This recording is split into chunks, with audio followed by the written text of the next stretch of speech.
The college basketball preview and picks edition for Saturday, February the 3rd edition of the College Basketball Experience on the Sports Gambling Podcast Network is brought to you by Hall of Fame Bets, a sports betting research platform for parlays, props, game lines. Download that Hall of Fame Bets app or visit hofbets.com. Use that code SGPN to get 50% off your first month and start making smarter bets today. We're also brought to you by Cut. Cut is a peer-to-peer social platform that's U.S.-based and available in 40 states. Head over to cut.com. That's KUTT.com. Promo code SGPN for a 10% deposit today. And we're also brought to you by the Sports Gambling Podcast Patreon. The guys just dropped their bonus behind-the-scenes episode with Sean, stacking the money green, winning $200,000. Plus, this week's pick and prize with $250 Super Bowl square. Head over to sportsgamblingpodcast.com/Patreon and join today.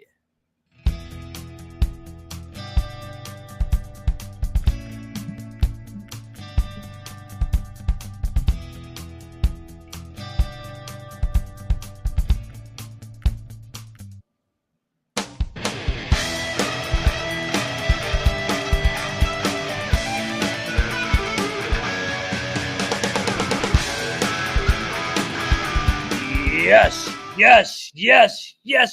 Woo-wee! Welcome to the College Basketball Experience, part of the Sports Gambling Podcast Network. Oh, I hope some of you got your fucking jabs in over these last couple fucking days. Tonight was a good night. I had to go back to the roots. Moneyline Mac, a.k.a. the MAAAC Moneyline Mac, that is. We'll talk about it. We'll recap these Friday games, and then we'll dive into this Saturday juggernaut slate. We got, 149 goddamn basketball games. We'll be here every step of the way. But if you're wondering who you're listening to, I kind of teased it already. I am Moneyline Mac, a.k.a. the former video coordinator for Bob Huggins and Frank Martin. And joining me on the College Basketball Experience, you guys know him as the LeBaron driving, window hanging, and cocktail napkin having Noah Bieniek, a.k.a. the co-host of the College Baseball Experience. Subscribe. Noah Bieniek, what's up, man? How are you, man? What's going on, Mac? Yeah, you, I think, Rebecca, old Rebecca backseat LeBaron said it best. You went nuclear today, and I stumbled, fell flat on my face. But my 4-loss Friday, 4 losses on Saturday is nothing. So I can't wait to get off on this big slate. Honestly, these Fridays are usually it's not public knowledge. I'm the producer of the show, so I don't pop in all the time. But Friday nights are Bieniek family dinner nights. So handicapping a 149 game slate is virtually impossible. So cocktail numbers have been ran. I don't even know who's playing in 130 of these games. So I cannot wait to dive into it with everybody. This is going to be a fun show. See what happens when you hold their feet to the fire, baby. Everybody's easy down there. You know, there's some people that have been in the chat the last couple of nights that, a little MIA tonight. Yeah, I don't know. I mean, it's hard to be an everyday motherfucker now. You when you fucking get the lumps, you got to fucking show up to work. You can't be a fucking lazy ass and say, oh, I feel sorry for my fucking self. I had a fucking bad night. I have ate shit the last 4 nights. You know what I did? Fucking got up, said, I'm going to have a fucking winning night. And that's what I did. 9-1 on the night so far. Although I will say, I think I'm going to drop the last 2 for 9-3. So worst case scenario, 9-3. Obviously, we take it. But no, you make a good point, man. You had a bad night. Tomorrow's a new day. You're only as good as your next bet. And tomorrow's going to feature like 20 bets. So it's going to be crazy. So, I mean, it is what it is. And, that's why we're diving into Saturday. It does not mean a goddamn thing that I'm 9-1 tonight and fucking Creighton is fucking selling out like a bunch of pussies right now. Creighton, Toledo. Toledo. Yeah, we got both of them. But yeah, all that matters is tomorrow, and that's what we're going to dive into. But first, we got recaps Friday night, and I will yield to you, my friend. Let's run right through these games, and then we'll dive into this 149 game juggernaut. Yeah, let's rock and roll. Kent State, they destroyed Buffalo 83-52. All three of us were on the Bulls last night. This one obviously does not come through. Kent State may have woken up here. Nothing like a little curb to stomp your foot on and get right in the MAC here. In the final season of final month of the regular season, Cornell was up 19-0 after the shotgun start, and they almost just pissed all over themselves. Almost lost the game outright. The Big Red Chewing Gum win 56-53. This was a log battle between us on the show last night. I'm speechless. This is you were on the right side in terms of 19-0, but at the same time, they were losing in the second half. So I don't know if it's the right side when you're laying 11. But with the way it started, I was like, oh, Bieniek got me on this one, and then fucking refreshed my phone. I was out with a couple of buddies and my fiance tonight having some drinks. We were watching Yale. We know you to be out on Friday night. Dude, you know what? If you're gonna give your significant other a night, Friday night's a night. It's week. I still had Yale family dinner night. Yes, Friday. I still had Yale Princeton on. I still had the Bonnies in Dayton on. I just had to sacrifice a little MAAAC, but when you got a great feel for that league, you don't need to watch the games. You know what's going to happen. But yeah, this was crazy because I saw the score 19-0. I go, well, no, it got me on this one. Fucking Dartmouth. It's fucking awful, but unreal. What a comeback. And then a loss. Yeah, come back and then fell short. Quinnipiac wins 77-71. This one was tight on the spread. Mac won a lock here, fading the Aqueduct. The Jaspers come through for him here. Did you catch any of this one? You want to skip right by it? I caught the last 90 seconds where the Aqueduct tried to dunk it to go up 8 with 2 seconds left, but no good. The ball was still in the hand. That's what fuck the Aqueduct. They tried to dunk up 6 to cover the number. So they're in auto fade mode. I'm telling you, the Aqueduct full score. How is a team that wants to cover the spread in auto fade? That's bad karma. That's bad karma. I'm telling you. I mean, Penn State was a money-making machine this season in college football. They wanted and then they played Ohio State and Michigan, and then they couldn't fucking score to save their life. Fucking phony front runners. So once the Aqueduct, once we get to March, Aqueduct downhill. Mac, Elliot Money has a question for you. Do we need to put out an APB on Julio? Oh, you mean the guy that likes to tout his picks, and then he has a losing night, and then has anybody heard from him? Well, I mean, if this is the case, kudos to Julio. He had like 3 or 4 straight winning nights, and then I'll tell you what, he had a lot of people fucking fooled. We had some people in the comments saying Julio the GOAT. Not so fast, my friend. It's a marathon. You put your picks out every fucking night since November the 6th. I'll put my fucking resume, my fucking record against anybody over the course of a 5-month season. I'm gonna eat shit, just like you're gonna eat shit, just like Colby's gonna eat shit. It is a fucking marathon. I have faith in Julio. Julio, come on back. I have faith in you, bro. Come on. We bounce back. It's Saturday. We've got 150 games in front of us. There's plenty of games to make some money on here. Niagara 68. Sometimes you can see right through those front runners, man. It's like Arizona State. All of a sudden, a little adversity hits. Whoop, where'd he go? Niagara 68, St. Peter's 59. This one was an overtime, and the Purple Eagles pulled away. Shout out to Mac. This was a lock battle on the show last night. Good win here. Good win. Yeah, I mean, nice win for Niagara. Nice comeback. This was a good game. Could have went either. Yeah, it was back and forth. So yeah, you could have made an argument either other than St. Peter's lying down dead in overtime. Yeah, that was the only thing. But fuck St. Peter's, right? You don't like shout out to your guy. You called him the best coach in the MAC. So he came through an OT. I kind of like him, man. He coaches him up. Yeah. What happened in this one? So Dayton only wins 76-71 over St. Bonaventure. This was a lock battle between you and Colby on the picks page. You had the Bonnies. What? Everybody locked up Dayton. Wait, you didn't lock up Dayton?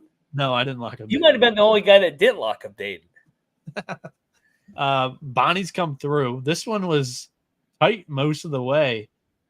There was a lot of Discord chatter in this game I was looking at for sure. Yeah, I mean, like you said, a lot of people had Dayton, thought that they would roll them. But, dude, the Bonnies are – shout out to Avetta. Me and Avetta were in the foxhole together. We had the Bonnies. The Bonnies are tough, man. And you kind of – the game that I had envisioned in my mind, and we talked about it a little bit last night, was the UMass and Dayton game where you get a physical team, well-coached team. UMass took Dayton to the wire. Dayton had just won by 22. They were due for a little bit of a step back. And I mean, you give them credit. They found a way to win. But the Bonnies are good, man. You give me 7 with them on the road, it's going to be hard for me not to take them. I know Dayton's fucking lit. I know it's lit, but the Bonnies always find a way to hang in these games. They don't really get blown out. Yeah. On the SGP show, I locked up Princeton plus 4.5. Last night's show, I stayed away from the lock because the line was a bit shorter for when we were picking it. The fucking Tigers gave this one up late. Yale wins 70-64. This was a good game, though. I mean, these are the top 2 teams in the Ivy League. I'm certain that it's going to come down to these 2 teams at Columbia in the Ivy League tournament for that bid. Agree. Did you have any takeaways from this game? I think I was me, you, and Sean and Ryan. I was the only one that took Yale with the revenge angle. Great game. This could have went either way. This is a flip of a coin, like you said. Princeton probably was a better team, but Yale finds a way on their home court, grinds it out. Great game, like you said. Could have went either way. This isn't one that you pound your chest on. There's one coming up that I'm going to pound my chest on. Actually, one that I was maybe possibly screaming at my phone at the restaurant for the Iowa Hawkeyes let Ohio State back into this. 79-77 victory for Iowa. You know, Rob Donaldson's right. Iowa just sucks. I couldn't even get what? I was with you, man, in terms of I almost locked Iowa. I was close, but I actually did talk to Rob because I'm like, Rob, this is your team. Am I crazy for locking Iowa? And he was right. Dude, they do suck. But Ohio State sucks more. This was just a battle of 2 suck-ass teams, man. Yeah, I'm repping the Michigan hockey jersey because we're playing Ohio State this weekend. We got a W in Columbus. I was hoping to get a W on the hard court betting against the Buckeyes too, but it just didn't happen that way. The Mount absolutely destroys Marist 76-58. This is a lock battle. You predicted this to be a lock battle between yourself and Play Marist. of the day. Yeah, and shout out to you. They're up 30. The Mount, dude, I'm telling you, the Mount is better than their record. And they lost 3 in a row. Their last one was against Marist. They killed Marist the first time. I like this Mount team. Like, if you're looking at a freaking dark horse in their conference tournament, the Mount St. Mary's Mountaineers are a candidate for me, man. Yeah. They had some injuries early. Yeah. For what it's worth, I had the Mount against the spread on the show last night as well. The Brown guys come through for a 70-61 victory over Penn. I mean, this has kind of been your darling in the Ivy League this year. Any thoughts from this one? Yeah, a certain somebody in the chat's probably broke because he said he guaranteed Penn would win this game. Not so fast, my friend. The Brown guys, I know a little thing about the Brown guys. You know, the Brown is athletic. They're hit or miss. They're hit or miss, and you got to pick and choose your spots with Brown. This was a good spot for them against a Penn team that's not athletic at all. They grinded this thing out. So great win, Brown guys, and shout out to all the Brown guys out there. Let's go. And Trevor talked me into, it's not that hard to talk me into fading Tobin Anderson. But Iona pulls away in this one, 91-82 over Fairfield. Fairfield on the road might it's just, if you're going to fade Fairfield, make it be on the road. I think they're pretty solid. Fairfield hit their wall, and they were up 15, but I think they're pretty solid. They're a solid team, but yeah. You just look at the resume, and it's just they're questionable performances are on the road. And today they just kind of fell apart late. Yeah. But they did that against Quinnipiac too. Yeah. They had a 5-point lead with 2 minutes left, and they sold out in that game. I think they've overachieved, and I know Colby loves Fairfield, but I think that they're still due for a little bit of regression. Yeah, dude. So I think you were just reading the tea leaves on this. You were pretty pissed at the Columbia-Harvard outcome. Well, mate, I was 9-1, so I had to bitch about something. So fuck Harvard. Yeah, they fell down 20 early, and I'm like, are you kidding me? You're losing by 20 to Columbia. Full disclosure, I mean, I had 11 games on the card, and I was like, it's Friday night. Let's add a 12th. Let's make it a 12-pack. So this probably, if I had to say, was my least favorite. I didn't lock this in last night. This was a picks page. Yeah, picks page, 3 p.m. Eastern to make it a 12-pack, and let's have a good Friday night. I didn't know that they'd be the only one not to cover for me in the 7 o'clock window. Fuck you, Harvard, you pussies. Dude, they should have lost. They should have lost. Yeah, I was on Columbia. I didn't watch any of this. Didn't really even. This one was not on my radar for score watching just because I didn't have a lock on it. But then again, when most of my locks were going the opposite way, the score watching just became not fun tonight for me. The last one of the 7 o'clock slate, Ryder. Holy moly. I locked up Siena. I warned you. Siena. I would just like to apologize to everybody else that locked up Siena following me and Colby. They even got some players back from injury today that Trevor was talking about last night, and they still got their doors blown off. 91-50 to the moving company. Dude, this is one of my most proud fucking calls of the night because I've watched so much Siena, and they're an every other game team. Now, on Sunday, I will be on Siena. I'm going to tell everybody that right now. Everybody's going to go, you're fucking drunk. Well, partially true.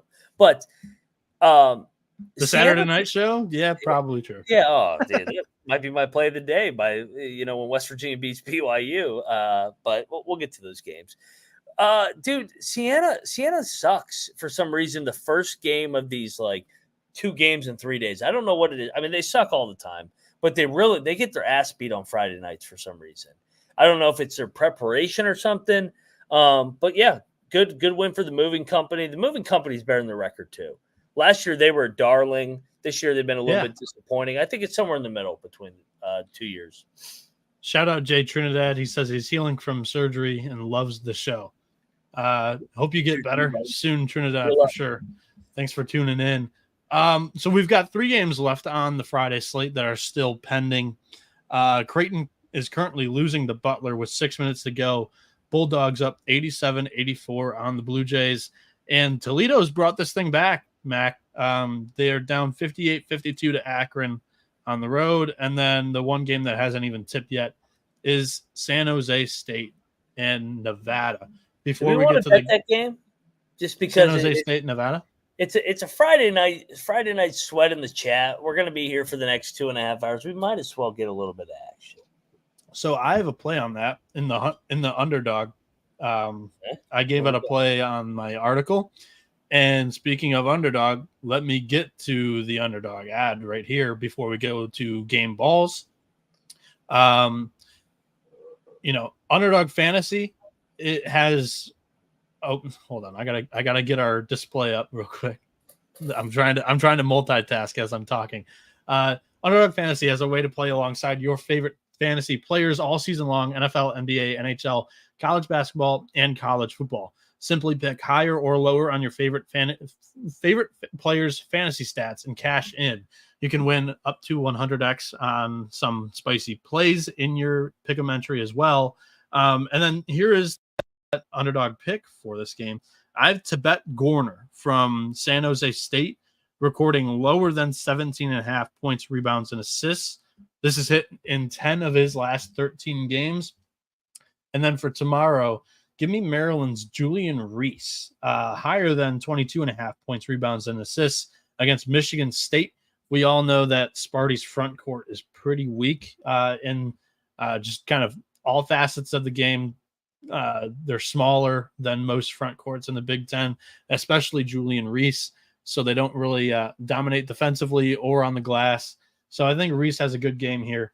He's cashed in 3 straight, and it's also 7-2 against Big Ten foes. So, Mac, as you get back from your cocktail run here, I have Tibet Gorner lower than 17.5 points, rebounds, and assists for San Jose State. So I'm already sweating that out for my article. And I encourage the chat to jump on that too as we pick along on Saturday. Do you have a pick for the ATS portion of the game? Last night I leaned to San Jose, but Nevada's coming off getting undressed by New Mexico. Yeah. And I think this is a get right spot back at home. So I'm going in there right now, and I'm gonna bet Nevada. I see them laying 11. This is a live, so I'm adding 1 lock to the Friday night card. I'm gonna bet the Nevada Wolfpack. What could go wrong riding Steve Alford on a Friday night? And then let me also tell you about the Sports Gambling Podcast Patreon. The guys just dropped this month's bonus episode, behind the scenes breakdown of Sean's $200,000 win. This week's Patreon pick and prize is a free $250 Super Bowl square in Kramer's Squares pool, plus access to all the pick sheets and exclusive channels on Discord. Head over to sportsgamblingpodcast.com/Patreon. Let's get to game balls before we get to picking games. Let's do 4 game balls before the final 3 games go final, because Butler Creighton, great game, especially if Butler pulls it off. They deserve a game ball. Toledo Akron playing for first place in the MAC. I think the winner of that game deserves a game ball. So Let's give out 4. And then if we remember by the end of the show, we'll give out 2 more for the remaining finals. But so your first game ball from Friday night. God damn, Noah Bieniek. We're like fucking Stockton and Malone over here. I was just getting ready to propose the exact same thing. Give out the game balls to these next 2 games because these games are coming down the wire. First game ball, though, for the early window. Let's go to Yale. First place in the Ivy on the line. Princeton ended their season. Last year, Yale won the 2 games in the regular season. They had to watch that Princeton team beat Arizona, beat Missouri, get all their flowers in the March Madness Sweet 16 run. Yale was ready tonight. Good win, Yale Bulldogs. Yes, they were. That was also a slam dunk. That was for first place currently in the Ivy League as well. I'm going to give out my game ball to, you kind of have to. There's only, there was 15 games today. There was only 2 upsets currently through the 7 o'clock slate. Give it to Niagara. I locked up the Peacocks. They win it in overtime. Purple Eagles get a game ball. I like that as well. Another game ball for me. Let's go to the Mount. It was a lock battle. Merritt's was favored. Mount St. Mary's drilled their ass right from the beginning. Mount St. Mary's, the Mountaineers, getting a game ball for me. And, this is just a preview of what's going to be a weekend for the Mountaineers. So, way to set the tone, Mount St. Mary's. Yeah, I'm going to do Dayton here. They get a good W over St. Bonaventure. It was a close game throughout. Really, the other option I could have had was Iona. I can't give anything to Tobin. Any positive recollection for him. Iowa didn't deserve it, in my opinion. Cornell didn't deserve it. Ryder blew out Siena. No. It could have been Quinnipiac, but they kind of played with their food today too. So, yeah, I think Dayton was probably the last correct game ball. And like we mentioned, 2 more game balls coming up later in the show. But, dude, we've got 149 games to pick for Saturday's slate. Let's go ahead and jump in. And I think we should jump in. All right, let's lead it off. Noah Bieniek everybody, welcome to the college basketball experience, because Saturday is fucking lit, by the way. And one thing before TMZ crew jumping in just now, Colby Dant still out. We're gonna keep Read doing between shows, the lines, motherfuckers. Yeah, we're gonna keep the train moving on. We apologize, but life comes calling, right? And what was their joke on SUP? Colby Dant just keeps originating. Yes. I think we should lead it off with a bang with Colby Dant here, because we got the toothpaste company taking on Navy, the midshipmen. I'm seeing Colgate laying 11.5. I'll lead it off with the fucking bang. System play for Pick Dundee. Give me the toothpaste. Lock it up. Yeah, only 11.5. Cocktail napkin spits out of 15. Max locking it up. So yeah, give me Colgate. System play, lock it up. I love it when a good plan comes together. Like Max, go Bieniek, lock it up. Toothpaste. Pick Dundee will too. Next big page. Be plenty. The locks are flowing. I don't know what I'm going to go for tonight. What did I go for? 70 last weekend? Where's my buddy old pal? Come on. Let's go 80. Kobe Bryant, 81. There we go.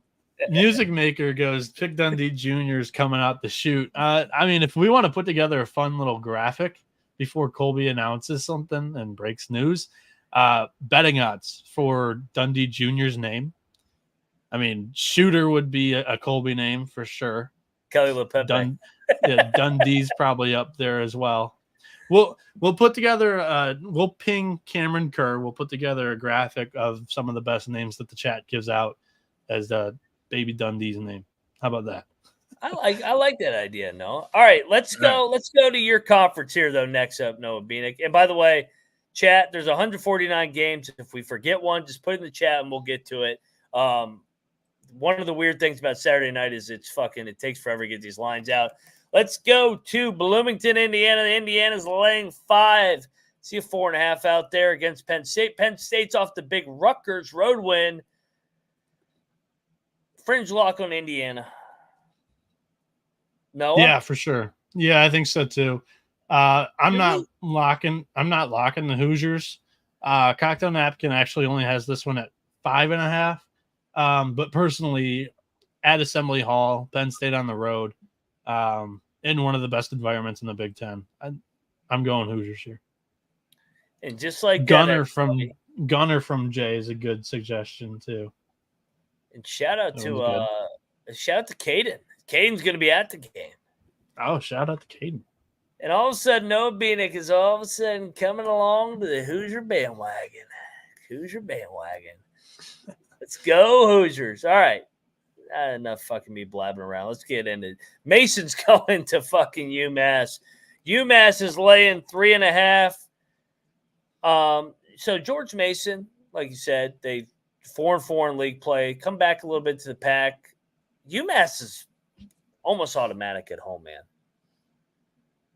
I'm locking I'm going with UMass too. I'm not going to lock it up because there's so many games today, and it's just a pussy way to cap out here in the noon slate in a game that I'm not too confident in. But yeah, give me the Minutemen. Dude, big coaching advantage here. Come on. Tony Skins, he's a good coach, but Frank Martin, baby, give me the Minutemen, baby, all fucking day. UMass, lock it up. I like Chad Conley's answer here. Ryder was actually a name that I was thinking Colby might name his kid. Like, I could totally see that from Colby. I do too. No, interested to hear what you got to say on this next one. Let's go to the Philly special here. St. Joe's headed to LaSalle, and I'm seeing the number right now at 4. They just played a couple weeks ago, so this is another. St. Joe's no, they didn't play. I don't believe. Yeah, St. Joe's gets up for the Phillies. St. Joe's won by 20. That's my handicap. St. Joe's got up for the Philly games. They went 3-0 in the Big Five. I think you could look at this as a revenge angle, but I think the Hawks have kind of been, a little inconsistent lately. This is a game where they're going to show up. I think they get the cover here. I'm a sucker. Give me Fran Dunphy. I'm not betting it though, because they've sold out for me enough. They got their big win at GW when I wanted them to. They're a home dog. That is tempting, but I just don't think they have the horses. All right, man. Game of the early window. Sorry. Juke 72. I mean, we didn't announce this, actually. This is breaking news 2 days late, too. So this is our bad. But shout out to you guys. I mean, the college basketball experience, college football experience, college baseball experience. We won the merch contest inside the SGPN network. So shout out to you guys. I mean, that's all you, Juke 72. So we appreciate it. Yeah. We got a small bonus. We're very grateful to all the fans here. And we're gonna be doing some more fun stuff for you guys coming up soon.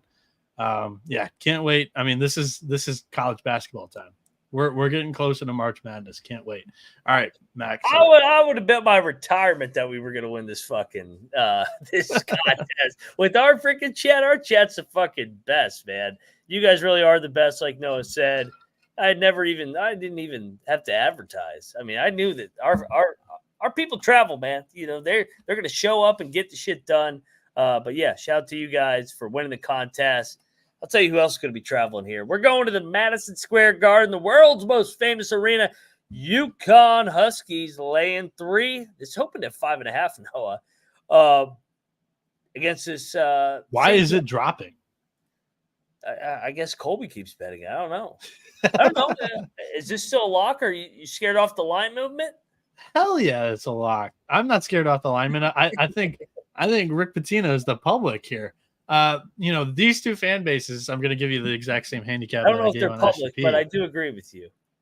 Oh, they're public for sure. 100%. Rick Pitino, they're going to be like Rick Pitino at MSG when they don't realize that UConn owns the Garden. I gave this spiel on SGP. Rick Pitino knows this too. He's vowed to move this game every single year and play it at Carnesecca because UConn's going to have the crowd here. Every home game that St. John's is going to play over the next couple of years when Pitino's coaching here is going to be at MSG, except for UConn, because they will have the crowd. You could bet your money if UConn wins this one, this is the closest you're ever going to get to a road team storming the court in the next 5 years. Book it, count on it from me. Noah Bieniek, John Hancock signature all over this one. UConn minus 2.5, whatever the fuck it is. Lock it up. This is a stone cold. So you know me, I love to take the contrarian dog, but I can't do it here, man. This is a UConn stomp spot. UConn. This isn't going to be a home. This isn't going to be a neutral site game. This is a home game for UConn. This is a home game. I think UConn. It's not even listed as a neutral site game. It's listed as a St. John's home game. Yeah, no, it's not. And I think everybody's going to look to St. John's. Hung with them the first time. Klingon wasn't there. UConn played like shit early in the week against Providence. They were looking ahead. I think UConn pulls away. And one thing about UConn, too, they don't win close games. If the game's close, they don't win. So when they do win, they win going away. UConn, smash spot. And then I'm going to fade the shit out of UConn in February until March. So UConn Huskies double lock. Get this fucking St. John shit out of here, Colby. I'm picked after tomorrow. Like I said, this is going to happen a lot for me throughout the night. Literally just ran cocktail numbers, and that was it. Matt, what are we picking this game at? 3. Okay, -3. UConn -3. I think UConn wins by 9. I think St. John's will show up, but I just don't think St. John's has the Jimmies and Joes to hang in there the whole time. In a motivated UConn spot. This isn't a sleepy UConn spot. So, all right. Who's UConn got after this? That's the questions that need to be answered. UConn has Butler. That's at home though. At Georgetown. God damn! How did they get the easiest fucking schedule to start February after St. John's? All right, maybe I won't fade them initially. Ed Cooley will beat them. All right, let's go next up on the slate. The Hokies going to Miami. Hokies are laying, what does it see? 2.5? Hokies are laying? Sorry. Miami's laying 2.5. Okay. Miami fucking sucks, though, man. Give me the Canes. This I also don't think Virginia Tech's for real either, though. They just played a couple weeks ago. Miami won at Virginia Tech. Give me Virginia Tech bounce or revenge angle here. Fringe lock. Miami sucks. They're going the NIT. This team sucks. They don't play any defense. They're soft as shit. I'm not a buyer on them. Again, they got lucky last year. It's not fucking NC State. All right.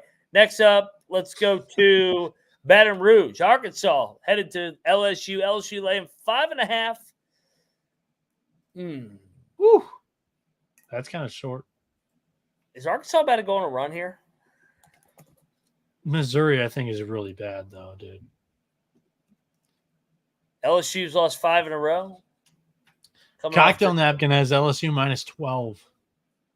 Jesus Christ. What the fuck are they? Fucking drinking in Baton Rouge down there? Fucking Mardi Gras? What's going on over there? Arkansas has been super disappointing this year. I'm on Arkansas, man. I'm not betting Arkansas. I'm done betting Arkansas.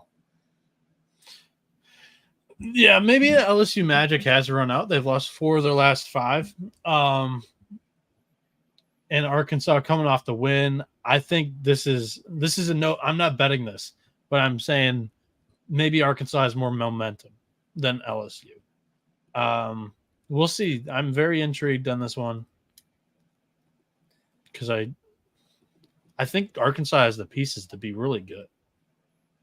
I don't know what it is, but I'll take the Razorbacks. You'll talk me into it and off the cocktail napkin, but not going to bet it here.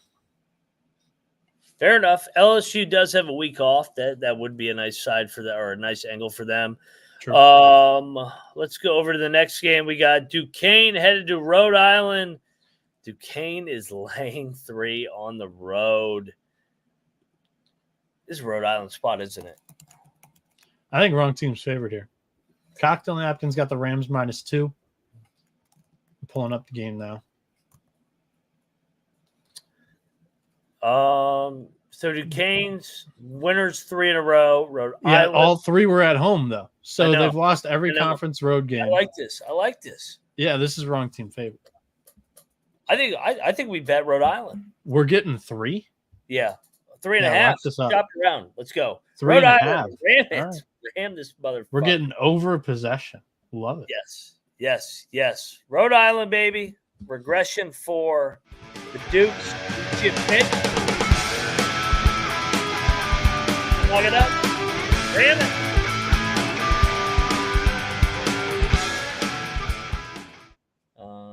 Grambling's headed to Jackson State. Jackson State's laying 3.5. I'll lay it. What was the last game that Jackson State just played? They were super underwhelming. Was it FAMU? Yeah. Yeah, they lost by 2 at FAM. They had a rough road trip to Florida. They lost 2 in a row in Florida. They lost by 11 to Bethune-Cookman and lost by 2 to FAMU. They come back home. Even at home, Jackson State really hasn't been that great. They lost outright by a 9 to Prairie View. Give me Grambling. I don't feel confident in it at all, but Grambling off the loss, and they've shown some, better fight in most of the conference games than Jackson State has. Coming into the season, I thought Jackson State was the best team on paper. By the way, we got Rhode Island at 5.5. I just bet. Holy moly. Yeah, home dog here, Rhode Island. All right. Next up, we got Lehigh headed to Boston. I'm seeing a pick right now. Home team. Give me BU. Give me BU. I'm with you. Ball State's going to Western Michigan. I'll take Ball State. I think they're better. What's the spread? 1.5. Lay him 1.5. Sorry, lay him 1. Who is? I'll be honest. You didn't say it on this one. Western Michigan. The Broncos are laying 1.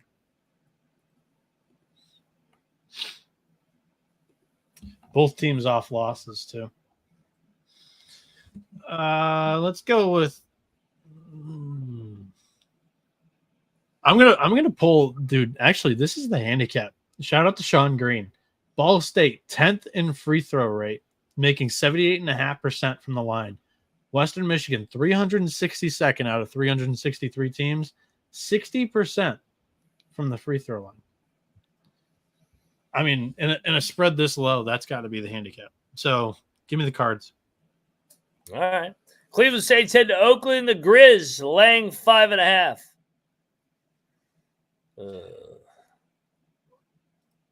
I mean, there's a lot of games on this Saturday, so I'm not going to bet it. Yeah. I like Oakland. I'll take Oakland. This is a Picks page fringe lock. All right. For me. Wichita headed to Memphis. Memphis is laying 10. Memphis is laying double digits, dude. Everybody. Why? I'm locking Wichita. This fucking Memphis shit out of here. They suck. They're broken. Yeah, I'm going to take Wichita, but I also don't think they're that good either. You're a hater. Cocked in the napkin has Memphis minus 8.5. So this one could be bet down a little bit for sure. There's room for a play on this line, but I don't want any part of Wichita either. They've only got one win in the conference. They can't win on the road. Shout out to Garrett Wingler. He says, go Shocks. Go Shocks, baby. Let's go, Garrett. All right. Let's go to Athens, Georgia, where we got South Carolina, who never fucking loses. Headed to Athens, Georgia. Georgia just beat them a couple weeks ago. Georgia's going to sweep them, lock up the Bulldogs. I'm tired of South Carolina shit. Give me the Bulldogs. Lock it up. Georgia's good at home, man. They should have beat Alabama at the home. They should have beat Tennessee at home. They're going to beat South Carolina at home. Is this Mac just being hostile to South Carolina?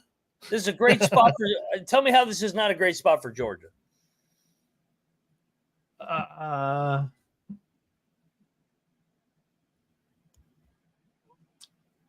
Give me Georgia off just on the spot alone. We've been proven wrong on the South Carolina team a lot this season. It's early. It's early, but they are also like 18-3. Georgia's going to sweep them. No, it's also a revenge angle. Not confident in this one at all. All right, I tried. Give me Georgia. I locked up Georgia last time they played. Give me the Dogs.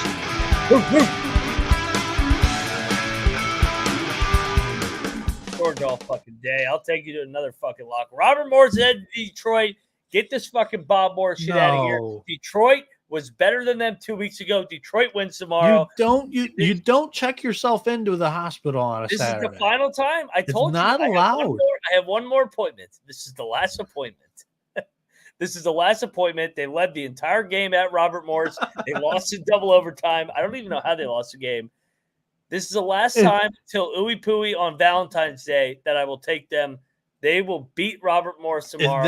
If they don't cover, you're checking yourself into rehab. Oh, not after this night I had tonight, but yeah, I mean, no, dude, rehab on Detroit Mercy rehab. That's what it is. Oh yeah, no, I told you. It's just you have to take a 2-week break. So Malcolm did this in the MLB with the Chicago White Sox. It's just a full fade for the next 5 games. That's what it is. 3. If they lose. No, they have Ooey Pooey in 3 games. I have to take them against Ooey Pooey. Come on. They're not going 0-31, man. Okay. Even Ken Palm says they're going to win. Even Ken Palm. You full fade the Titans if they lose this. Handshake. No, I won't bet against the next 3 games. I will just not bet on them. Dude, they're only getting 5. What? Like you have to go to rehab. Lock battle. Come on, lock battle this. What are you going to take? Fucking no, I'm actually taking Mercy. After all this, you fucking took them. What a fucking guy. Betting them. There's 150 games. I'm not betting them. Shout out to Rob Donaldson, $50.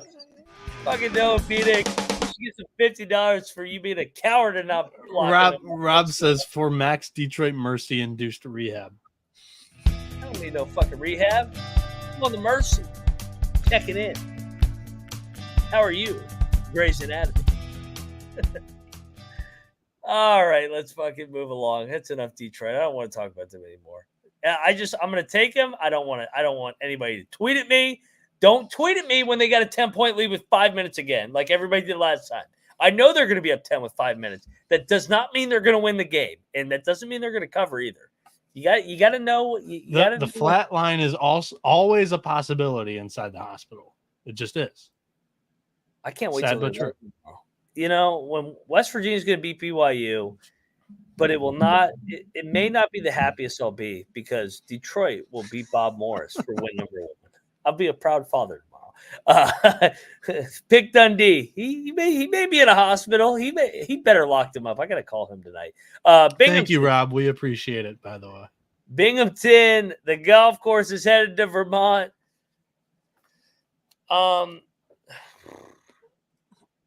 Binghamton, what's the line? It's 14.5. It does feel a little steep, but I do agree. I do agree it is a system play. Binghamton. I'm not going to lock it, but Cocktail Napkin has Vermont minus 16.5. I'm good for the system play. How are you going to say system play and not lock it? Because there's 150 games. Well, welcome to the show. Lock up the Catamounts in Vermont. You only live once, Noah Bieniek.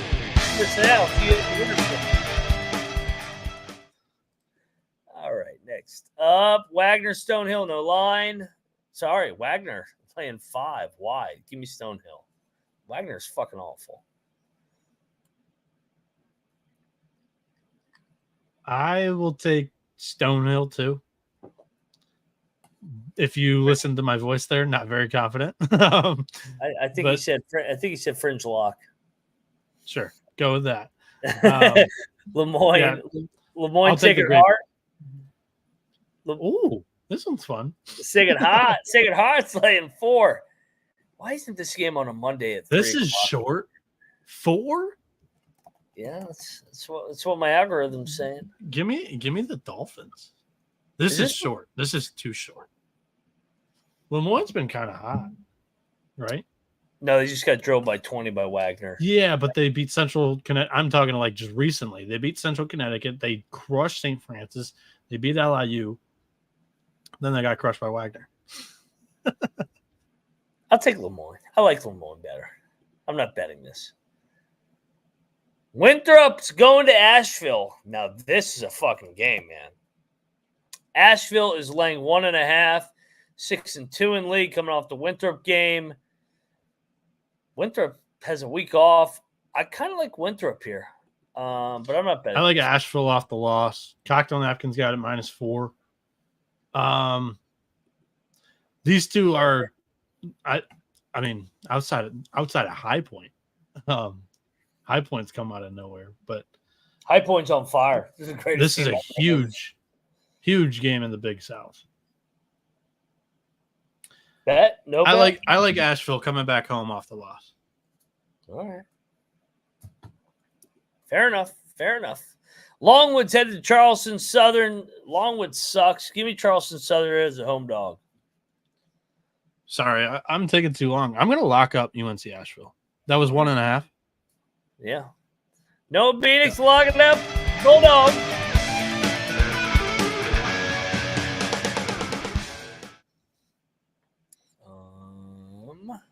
Longwood, Charleston Southern. You got to play here, Noah? Yeah, I'm trying to monitor chat, also handicap games. This is tough. Yeah, welcome to the show, buddy. I know. Usually I'm monitoring chat just behind the scenes. Give me Longwood. I'll stay away though. Charleston Southern's been weird to really kind of figure out. I think they've covered 2 games in a row. They won outright against Radford. And Radford and UNC Asheville are 2 of the best teams in the conference. Avetta's even saying Charleston Southern. Could be. Fringe lock. Check the picks page. Creighton apparently blew the cover on a turnover. No, Alfred said Creighton can go fuck a cornfield. They did not blow the cover. They're about to lose the game outright. Lose outright. Yeah, there's no cover for the Creighton Blue Jays here tonight. All right, let's go to the Valley. We got Northern Iowa taking on Murray. This game is in Northern Iowa. these two teams are struggling. Give me Murray with the points. I think Northern Iowa is going to get this done, but Murray covers. I'm getting a kick out of the chat asking where who is. Bad night, nowhere to be found still. This is a huge night too. This is unlikely. Oh, dude, what do you mean he disappeared when he a little front runner action? A big Saturday slate. How many points are we getting with Murray? 6. Sorry, 6. Yeah, both of these teams, they've kind of not been in their best shape lately. I feel like I got to see Murray show back up and have a pulse again before I lock him. But Cocktail Napkin only has them plus 1.5. So if you're leaning Murray, you like that angle, there's a Cocktail Napkins number for you. I'm not going to bet it, though. I'm telling you, so some of these people in this chat, you guys got to get that guy's Twitter handle and just shit on him for being a front runner. Belmont's headed to Missouri State, back in the Valley. What a fantastic game this is. I love this fucking league. Give me Belmont. Culture wins here. I'm not betting this, though. I'm going to go to the other side. Give me the Bears at home in the MVC. It's tough to win on the road. All right, fair enough. Bradley heading to Illinois State. Bradley, who's Bradley got on deck? That's what I want to know, because I mean, this one might even be a rivalry game too. This is somewhat of a rivalry. They got Evansville. I don't trust Bradley as much away from home. I'll take Illinois State. I'll just take the points. Bradley's been kind of drilling teams lately. At home. 16 at home. Yeah, at home. But the road loss was Indiana State at the same time. True. Very true. Because they beat UIC by 16 on the road. This is a rivalry game. What's the spread again? Sorry, I'm going to continue to 6. Hammer this. I'm taking the Braves. This is a fringe lock. This is a picks page lock. Picks page lock as well for me. Did you hear that? Check the picks page. Noah Bieniek's lock. What are you doing with this? Hey, I gotta get a little freaking smooth the sales, man. Smooth operator. State of the Bells. I like what Grant Clarkson said though. Julio's gonna be here tomorrow to tell us that he swept the card. Julio's gonna go like 28-2 tomorrow. No doubt. Southern Illinois headed to UIC. This line stinks to fucking high heaven. Southern Illinois is only laying 3.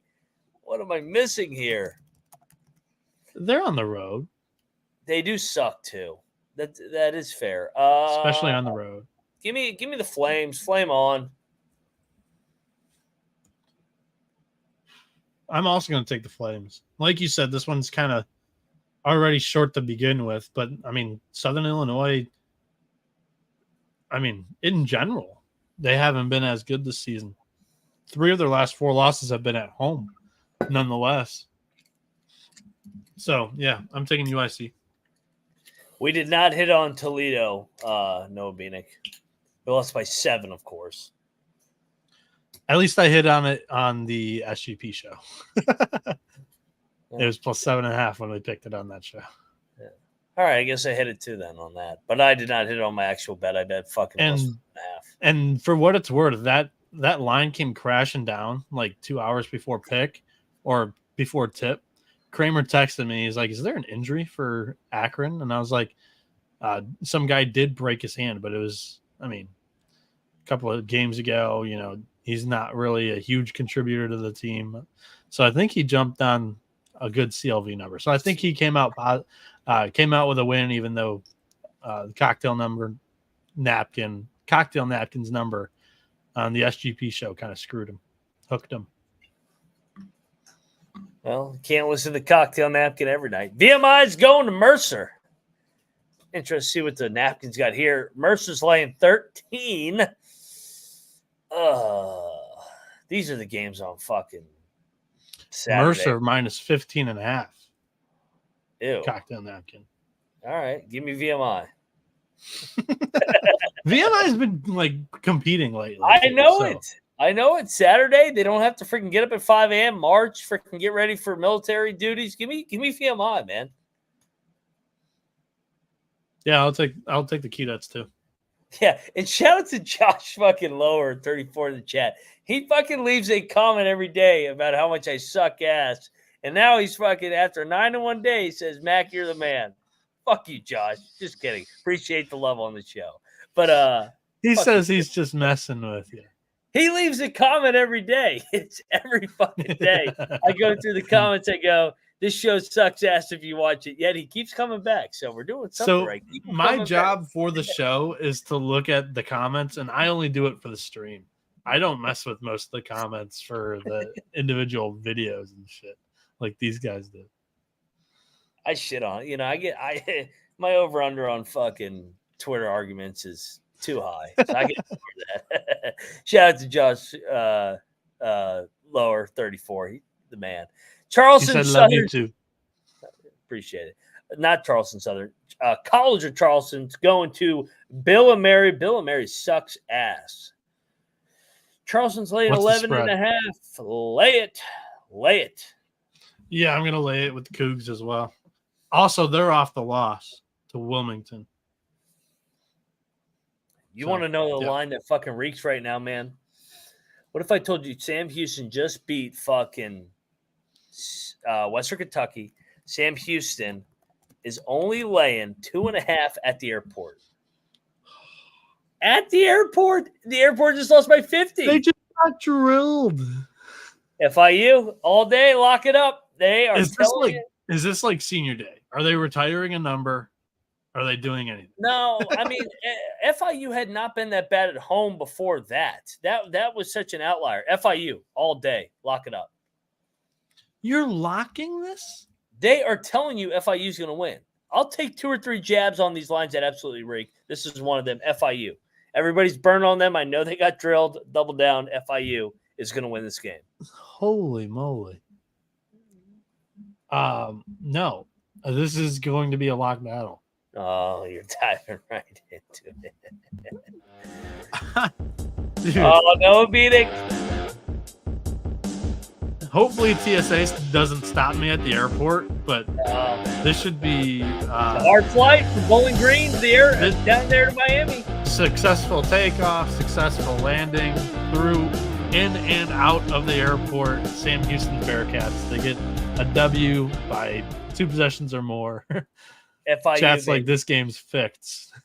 This is I'm telling you, man. This is the FIU freaking rig job. They somehow win this by 1. This is nuts. You're diving right into this puppy. So what's the spread here? 2.5, bro. Yeah. Okay. Yeah, I'm locking it. Sam Houston. I can't wait to hear your spill on how Sam Houston lost to FIU after FIU lost by 4. Dude, I can't wait. I can't wait to figure out how I'm going to lose this. I can't wait to figure out how Sam Houston's going to not win. East Carolina's going to Charlotte. Charlotte's laying 7. Off Grid Sports says this has got to be some Pearl Harbor shit. Give me ECU, but Charlotte's been really good at home. ECU's been burning me, man. I'm taking the 49ers. You're laying the number? In Charlotte. Sorry. I'm done. I was thinking about laying or betting ECU. I'll take you to lock here. Northwestern coming off the overtime or double overtime game against Purdue. Basically in a pick against Minnesota. I think you shop around. They're favored at 1.5. Minnesota's favored by 0.5. Minnesota's going to win this game. Lock it up. Yep. I'm not locking it, but give me the Golden Gophers. Oh, Gopher. All over the Gophers here, man. This easy spot. Northwestern, they shot their load. All-in effort for Purdue. Back at the barn. Early sleepy spot. Gimme. Minnesota.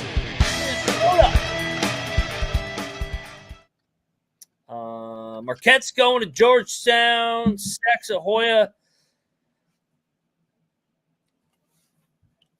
Should we bet Georgetown as a 12-point dog? They've had a week off. Who's Marquette have next? Great question. St. John's. They go home to St. John's. So when Marquette beat St. John's, is Colby going to still complain about the call that happened the first game and it put St. John's at 5-7 in league play? Just so we're keeping tally on their record. When they lose to UConn and they lose to Marquette and they're 5-7, are they still the second best team in the league? The spread's probably a little too large. I'll take the points. Clark's going to be at this game. I'll take the points with the Hoyas. Nothing even close to a lock. I'm locking Georgetown. Georgetown's playing better, man. Ed Cooley, first-year head coach, slowly getting the culture in. It's still not there, but slowly getting it in. I think they're getting better and better. I thought they competed their asses off at Providence, had a week off, ready to go for this game. I think they build off of that effort. I'm going to lock Georgetown. Marquette's also – they're nicked up for this game. Probably not going to – I mean, you wouldn't bring back Cam Jones and Sean Jones for this game either. And it's a back-to-back road spot. They played at Villanova. Now they got to go to D.C. They got St. John's on deck. They've won 5 in a row. Sleepy spot, Georgetown all day. Lock it up. Saxahoya.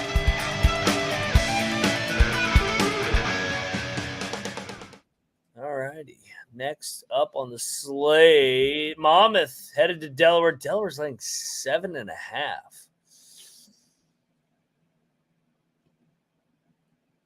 Delaware just won by 30 the other night. Monmouth pulled a big upset. Give me Monmouth, I guess.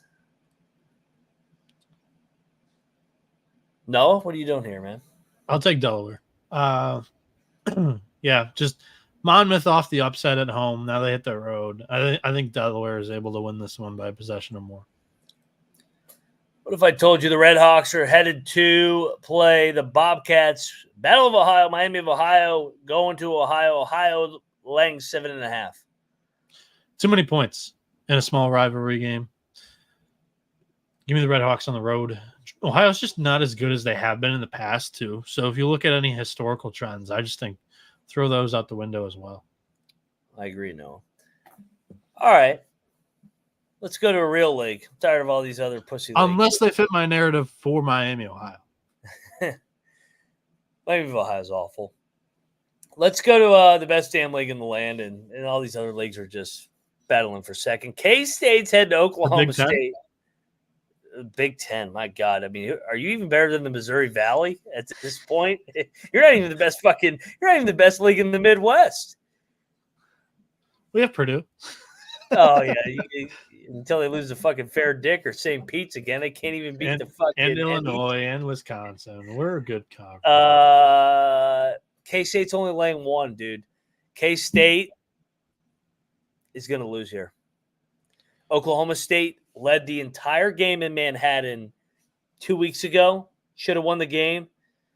They just got drilled at the PHOG. They beat West Virginia the last week in Stillwater. The game before that, obviously, they should have won at K-State. Oklahoma State's playing better basketball than K-State. Everybody will look at Tang and the records and say, K-State all day, no chance. Oklahoma State wins this fucking game. Lock it up. Cowboys, shoot off them guns. I'm going to take K-State. Jerome Tang's got a ridiculous record straight up in these tight 5-point games. I just think they're going to find a way. You can't lose at Stillwater. I think Oklahoma State's going to blow them out.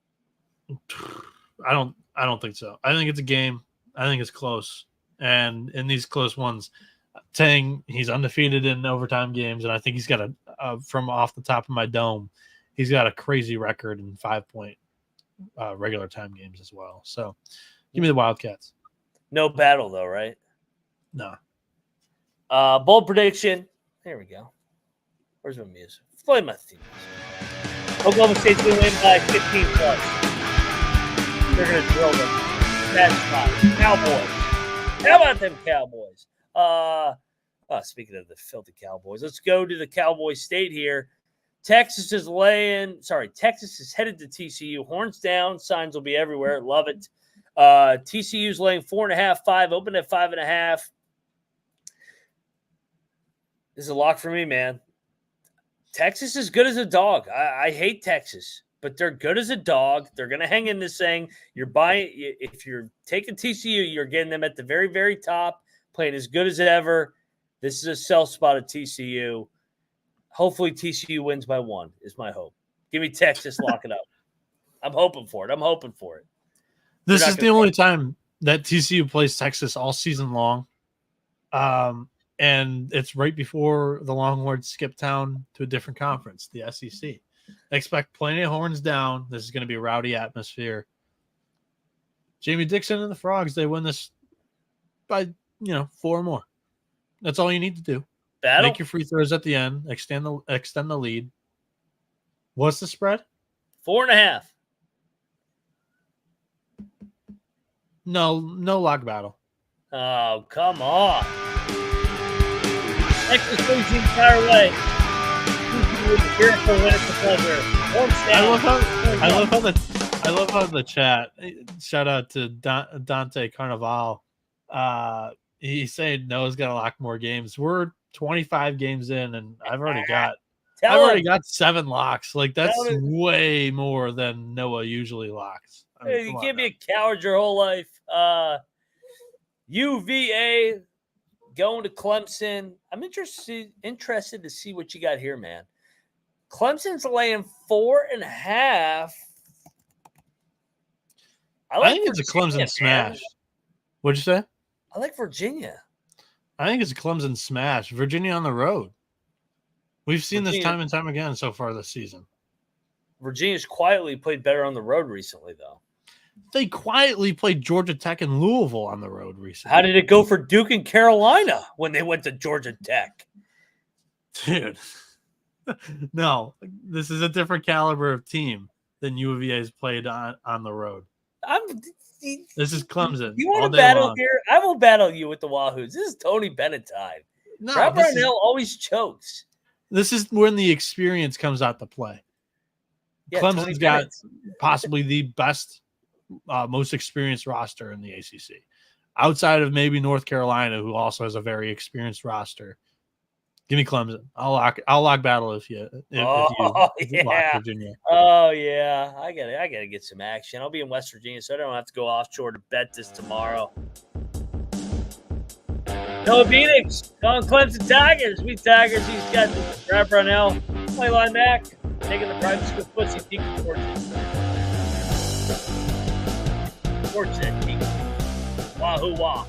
Tony Bennett, baby, outright. All right, next up on the slate, we got Fordham headed to SLU, a.k.a. St. Louis, the Billikens. Over my dead body will I lay points ever with Travis Ford until he's unemployed. How many points are we laying? He's 1.5. I don't care. Give me Fordham. Fuck that. I'm not laying points with fucking Travis Ford ever. I don't think Fordham's a very good team either. So I'll lay the points with the Billikens, and I'm also going to tell you about Cut. Cut is a peer-to-peer social betting platform that's U.S.-based and available in 40 states.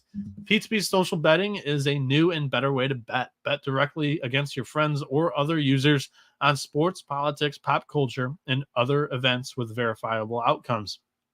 Plus tons of fun social features that give it the feel of a betting social network. Cut offers lower VIG and fully customizable odds. Create your own bets too. Cut handles the payment, so you don't have to ever chase down anyone for money. Social features equal group chats, betting leaderboards, head-to-head history, user profiles, fan groups, and more. And rewards, you can get cash back every single time you bet against your friends or other users. Cut also allows you to list almost any kind of bet. Perfect for getting action on those fun Super Bowl prop bets. Cut is the peer-to-peer social betting platform that's U.S.-based and available in 40 states. Head over to cut.com. That's KUTT.com and use promo code SGPN for a 10% deposit bonus. You can win bigger and better by betting smarter with NFL this season using Hall of Fame bets, the sports betting analytics platform for parlays, player props, and game lines. Research every NFL, NBA, soccer bet with historical stats and data. You see how I combine stats and data there with DATs? Enter any parlay idea into the Hall of Fame Bets Revolutionary Parlay Optimizer tool to get hit rates broken down by leg, as well as an expected probability for the entire parlay. Sort all the players by hit rate for any bet to learn which players are hot and which picks have value.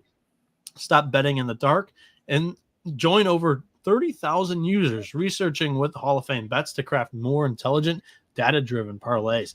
Download the Hall of Fame Bets app or visit hofbets.com and use code SGPN to get 50% off your first month today. Start researching, start winning with Hall of Fame Bets. There's the graphic there. Forgot to flip that over. All righty, we're back on the college basketball experience, baby. Shout out to Noah Bieniek. Had to relieve the bladder, make another cocktail. Some people have been saying I've been drinking too much on this show. I argue I'm not drinking enough. So go fuck yourself, and let's keep this fucking train moving, baby. Brian's headed to Maine, the Cocaine Bears. What do we want to do here, brother? Give me the home dog. What's the spread? 2.5, sorry. I'm going to lay it with Brian. I know you say that every other game, so I don't even know if I said it or not. No, you forgot that time. I'm going to lay it with Bryant. That's kind of Bryant's got to cover one of these games. they were coming off the Vermont loss, and I thought they were going to blow out UMBC.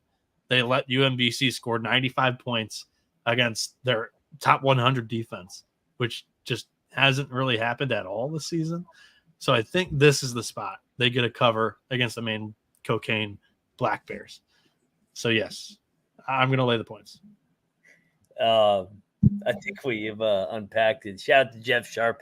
Jeff Sharp's the best. Jeff Sharp is great because he busts my fucking balls when I have bad picks. And, I appreciate it. If I have bad picks, bust my chops. But, transparency is key over here. And certain somebody's not in here because, you had Creighton, Dayton, Toledo, Princeton, and Penn. That's not very good. Well, I need that meme that Colby's got. You can't win. You can't win. All right. I believe in you, Julio. I believe in you. We're missing you today. Dude, I miss fucking Colby's fucking soundboard. We really need that. That just adds a whole other element. Don't worry. Colby will be back, and then you guys can just deal with me on the side and Noah behind the scenes sooner rather than later. Back to the game. Central Connecticut's going to Merrimack. The Warriors. Warriors come out and play. Oh, Merrimack. Fuck Central Connecticut. Phony. Let's go. Yeah, I'll also take the Warriors here at home. Borderline picks page lock. Do you hate Central Connecticut like me? No. I do. I hate them. I think they're the phony Blue Devils. We'll talk about the other Blue Devils here in a couple hours when we're here. A couple hours. Rice. The Rice guys coming off, the greatest win. Yours truly has been on them all year, and they beat Memphis, the phony Tigers. They're going to UTSA. Meep. I'm going to take UTSA here, though. I mean, Rice just won their Super Bowl. What's the spread here? Pick.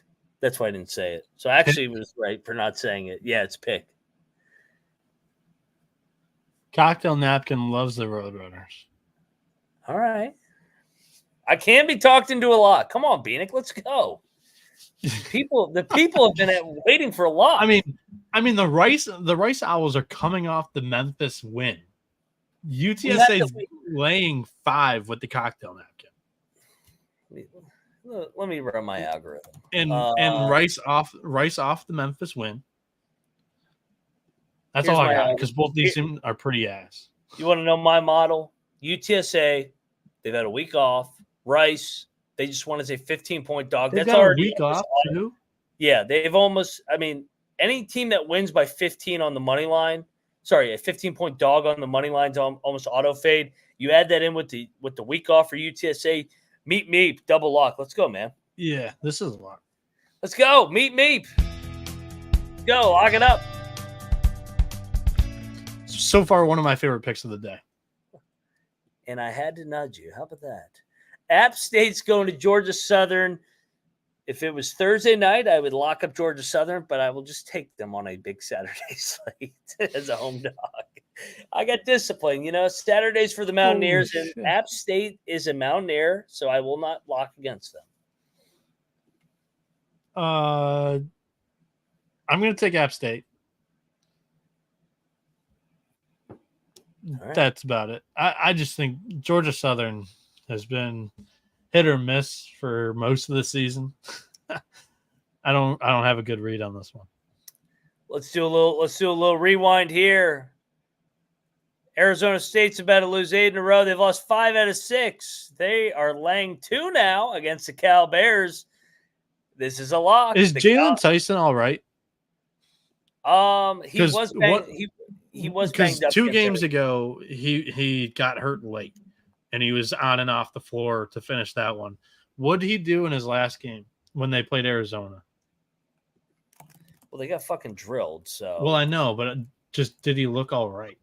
Because he didn't have an amazing. He had a. Do you think anybody really knows that? The game is on fucking Pac-12 network. You had to go to fucking Iran to fucking get a fucking signal. He had a double-double, 10 points, 10 rebounds, and 4 assists. Cal's catching points against a zombie Arizona State team. Cal. I'll take the points. Wins. I'm not betting it, but I'll take the points. Oh. Disrespecting. It's a pure disappointment in his voice. So disappointed in you. I thought you were coming along for the winner's circle. You fading Arizona State, those phony. Got a bad locker room, bad leadership, bad coach. All day.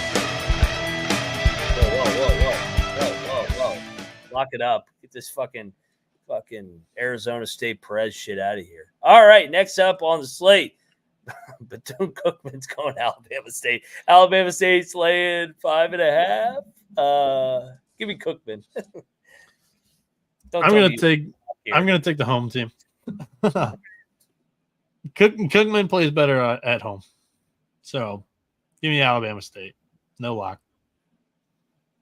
Fair enough. Monroe's headed to Arkansas State. If Colby was here, he would definitely lock up Monroe. Am I right or wrong? What's the spread? 9.5. 9.5. Arkansas State's laying 9.5. He would be freaking running to the circle. I will take Monroe. They're a machine. They've been covering like crazy. They're also off the rivalry game, though. Yeah, I'm staying away. The last time, so these two teams just played last Sunday, and it went to overtime. True. What's your model? What's Mac's model say about that? Let me ask the freaking Jameson bottle. I'll take the points. I don't have a good feel in this game. I'm not going to lie to you. Like you said, they just played. I'm going to lay it with the Red Wolves. Well, and if I remember correctly, Arkansas State was up, I think, 16 or 17, and they blew that game. It's tempting actually to lay it the more I think about it, but I'll still take the points. You want to go to a lock? Take me to a lock.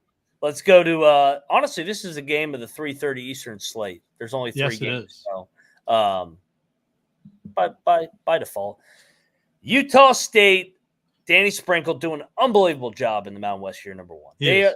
They are fucking rolling. The way that they've been able, they won at Boise last Saturday. They're 19-2, 7-1. They're going for a 20-win season only on February 3rd. They are about to get their ass kicked tomorrow because the San Diego State Aztecs are fucking desperate. 5-3. Losers of 3 out of 5. All on the road, may I add. San Diego State is one of my favorite plays tomorrow. Lock up the Aztecs. Smash spot. I think they win this thing. Double digits going away. You never said the spread on this one, so I'm not phony. 5.5. I'm not making shit up. But yeah, I'm right there with you, dude. San Diego State's the class of the conference. They're going to show it on CBS national television tomorrow. Give me the Aztecs. Lock it up. Let's go. This is easy, man. This is a system play, and we're going to talk about another system here in a minute. The big play. Home teams, baby. Let's ride. Give me the Aztecs. Give me them Gaels. Next up, we got Mizzou going to Vandy. So I talked about this earlier on in the week. Yeah. Missouri has to win this game because if they don't, when is their next win? Because they play Texas A&M, they play Mississippi State, they play Ole Miss, they play Tennessee. They got drilled by Arkansas, they lost by 7, but it was never a game. And that Arkansas would be after that. Then they go to the Swamp. Then they play Ole Miss again. They play Auburn. Your next chance to win a basketball game could very well be the last game of the season, March 9th, against LSU. Yeah. And by the way, that's in the Bayou. Mizzou has to win this game. They could go locking this in the conference. No. Sometimes. But like, to your point, I almost want to lock Vandy. To your point, Vandy is in the same boat because you responded to me. You responded to me that day. Vandy needs to win this one as well. Dude, Vandy, I think, has a couple. They've got a couple of winnable games here. Vandy does, in my opinion. This one they're hosting Missouri here, but also they get Georgia at home and LSU at home. So there's a couple more winnable games. So I didn't want to put as much emphasis on Vandy. I think this is a Vandy spot. What's the line? Missouri's laying 1. Vandy's going to win the game. Vandy wins. Wrong team favorite. Vandy boys. Oh my God, what just happened to me? You lock it up. They're gonna win. They're gonna win. I'm telling you. I've watched these two teams recently. Vandy at home has fought. They were in the game with Tennessee. They were in the game with Auburn. They were in the game with Alabama. They just played on the road. They're terrible on the road. They got those benches in fucking left field, dugout, looking benches. They're terrible. I hate this fucking court. But Missouri sucks. And Vandy's getting stunned. You're talking me into this more, actually. And you always say this, too. This is your line. They're better than their record. They've been banged up for a long part of this season. They haven't really been healthy for much. They have been healthy as of recent, and they still haven't really won a game. But Vandy got hot in the month of February last year. Yeah. Calendar just flipped. They beat Kentucky twice. Calendar just flipped. They got Mangin. They have Lawrence. They have Van Allen Lewin healthy. Holy moly, that's a mouthful. Yeah, let's lock up Vandy. They win this game outright. Bieniek comes around. All the Cowboys at Vanderbilt. Very Stackhouse. He doesn't coach tomorrow. Cocktail Napkin has Vandy favored by 3. I don't know if that makes me more confident. No, I like it. Let's go. Cocktail Napkin. Next up on the slate, we don't have a game. You know what we have instead is we got Part B, Part 2. Yes, B-side? Part 2. Yes, sorry, I was looking at the ads. We're going over the B side, everybody, where we get loose. Part A. Going to read you another ad on B. Part A was fun. Part A was fun. So get over there to part 2. Hope you enjoyed the recap for the crowd that gets all fucking in their fucking feelings that we do a recap for 10 goddamn minutes. So get over it. Go fuck yourself, but we still love you and thank you for subscribing and listening every single day of the week. And we'll see you on the B side.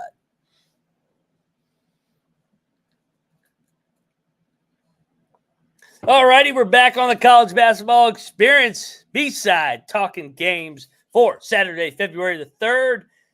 Let's move along in the slate here. Let's lead it off right here. This is a lock. Southern's headed to Alcorn. Pick 'em. This is a pick. Alcorn, lock. Alcorn's I'm going to go Alcorn, but I'm not locking this. Oh, dude. Alcorn's my team. I've been locking them. Call me the locksmith lockser. Give me Alcorn all day, baby. Radford's headed to South Carolina upstate. Goddamn, why is this game a pick 'em? Well, Radford's kind of played with their head up their ass lately. Yeah, give me Radford. I'm not betting Radford. I don't like the direction Radford's in right now. I'm going to take the home team with USC Upstate. Radford lost on the road against Charleston Southern in their last game. They can lose to anybody right now. I do agree with you. Unfortunately, I agree with you. Houston Christian, Houston Baptist headed to Nichols. Nichols laying 9.5.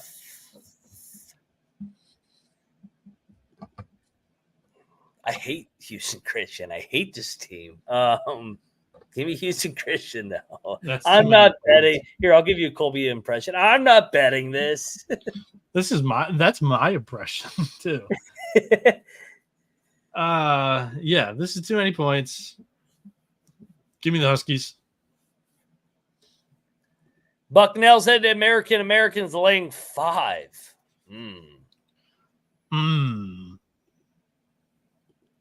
You know, it is a lot harder picking games while you're hosting. I'm not going to lie. I mean, I give Dundee some credit. That's right on the cocktail napkin. Cocktail napkin's got American laying 5. I agree with the napkin. I'll lay it with American. AU, baby. Ride it. I'm going to take the points to Bucknell. What is even the point of that napkin? Well, it spit out the exact number that we're picking it at. So it's a coin flip game. Oh, wait, I'm sorry. I'm drunk. Sorry. I got my numbers mixed up. I thought you said it was laying 6. So no, 5. Yeah. All right, I'll shut the fuck up. Move along here. Delaware State headed to Norfolk State. I'll shut the fuck up for 5 seconds. Norfolk State is laying 9 here. You know, you got to admit when you're wrong. A lot of people in this world don't do that. I have no problem admitting when I'm wrong. Give me the points. Are you responding to the chat? Yeah, I was like, this isn't part of the handicap, right? No. Give me the Hornets. Give me the Hornets. What are we picking this game at? 9. You're not listening. I said it 3 times. I'm trying to monitor the chat and handicap games too. I'm doing more than I ever have as well. I'm doing Mac's job, which actually Mac does less. He doesn't look at the chat. No, I just talk shit to the chat. Yeah. I look at the chat. I just talk shit. So I don't know why, but cocktail napkin, not a believer in the Spartans. Delaware State's +5 on the napkin, but I'd be crazy if I'm betting this game on a 150 game slate. So no, I'm taking Delaware State. You should have bet that. Morgan State going to South Carolina State. South Carolina State playing 4.5. Give me E-Marts, my guy. Lay the points here. They're playing well, man. I like the way the Bulldogs are rolling, man. How confident are you in your guy right now? They've won 3 in a row. They won 3 in a row. I mean, he had a tough first year. He got the job, in July? Now in year number 2, I think they can make some noise, maybe win the conference tournament. You never know. They're peaking at the right time. Does it make you more confident the cocktail napkin has them favored by 9.5? No. I usually fade the napkin, so now I'm worried. Thank you. Thanks a lot. I'm going to take another drink now that I just heard that. Just kidding. Morgan State has one of the worst defenses in the MEAC. Actually, it's second to last in defensive efficiency in the MEAC. South Carolina State, most efficient offense at home.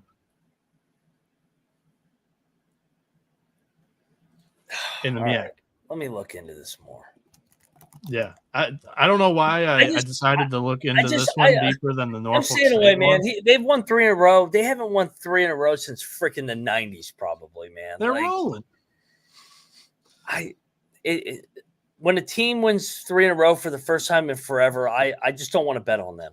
What about the Lions? I'm excited for Ebart in South Carolina State. He's doing a great job, but I'm worried that, you know me, it's pessimist. Did you have that same philosophy when the Detroit Lions were winning games? No, I kept trying to fade them just like fucking. And fuck you. Kept trying to pick the Detroit Mercy. All right, let's move on. I'm taking the Gamecocks, though. Fuck the Lions. Bulldogs. Sorry, I said Gamecocks. I was thinking South Carolina. Shout out to Michael Gibbs in the chat. Tim Miles called me. Hey, Tim Miles needs a fucking shot of Jameson after that first half. They're down 44-17. Shout out to the chat. Shout out to Rob Donaldson who talked me into this angle. I will it was a good pick. Knock on wood. We still got a second half, but it was a good first half. Coppin State's headed to North Carolina Central. Lavelle Moton's laying 13. Noah, don't say I didn't say the spread there. Give me Lavelle Moton. Fuck Coppin. They're terrible. It's a lot of freaking points. But it is Coppin State. I'll take Moton as well. Cocktail Napkin has them winning by 14.5. Why am I so tempted to lock this next game? You got to tell me the game before. Elon is headed to North Carolina A&T. I just learned my lesson Elon. betting NCAA. You better be fading this team's ass. Elon is terrible, and they're laying points on the road. No. Who the fuck are they? Cocktail Napkin loves this Aggies team. So I bet them last time, and they fell flat on their face. Like a washing machine or something. What? You said the Cocktail Napkin loves Elon? No, A&T. Oh, okay. So I bet A&T against Hampton. They only won by 1. I think the line was like 3.5. Cocktail Napkin had them win by 8. That's a Cocktail rivalry. Napkins got them favored by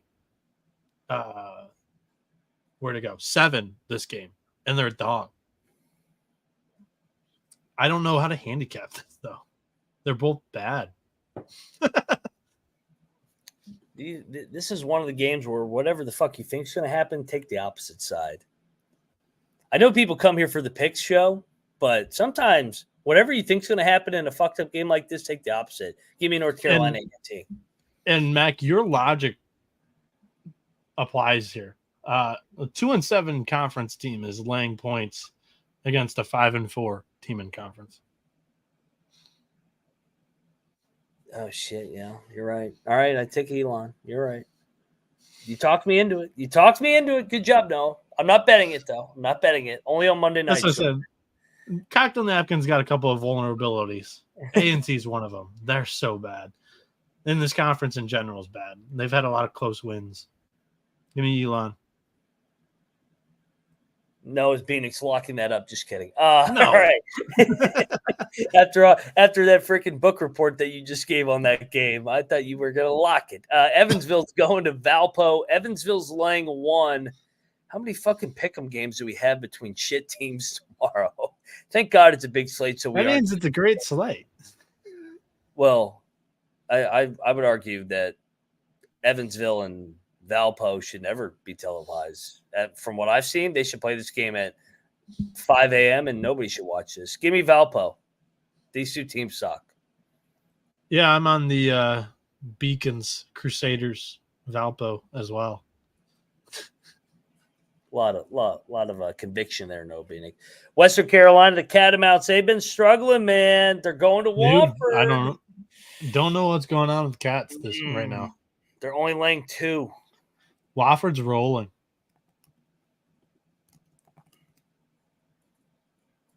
Oh man, Wofford off.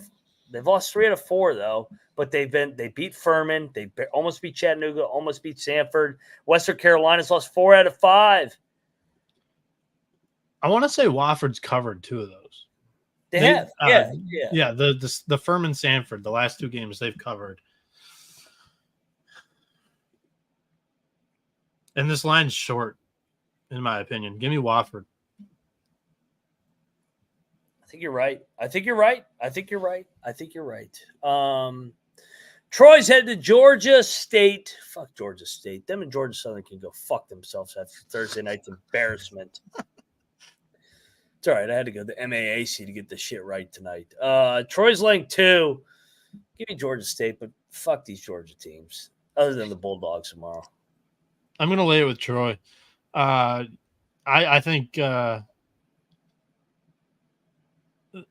Troy's been able to, crush some of these bottom-tier Sunbelt teams. So, 13-point win against Texas State, 21-point win against Georgia Southern. I think they smash Georgia Southern's in-state little buddy, too. Okay. Citadel headed to East Tennessee State. My Buccaneers. I like this East Tennessee State. I've been talking about them. I think they're better than the record. Citadel on the road is making me want to fade them here.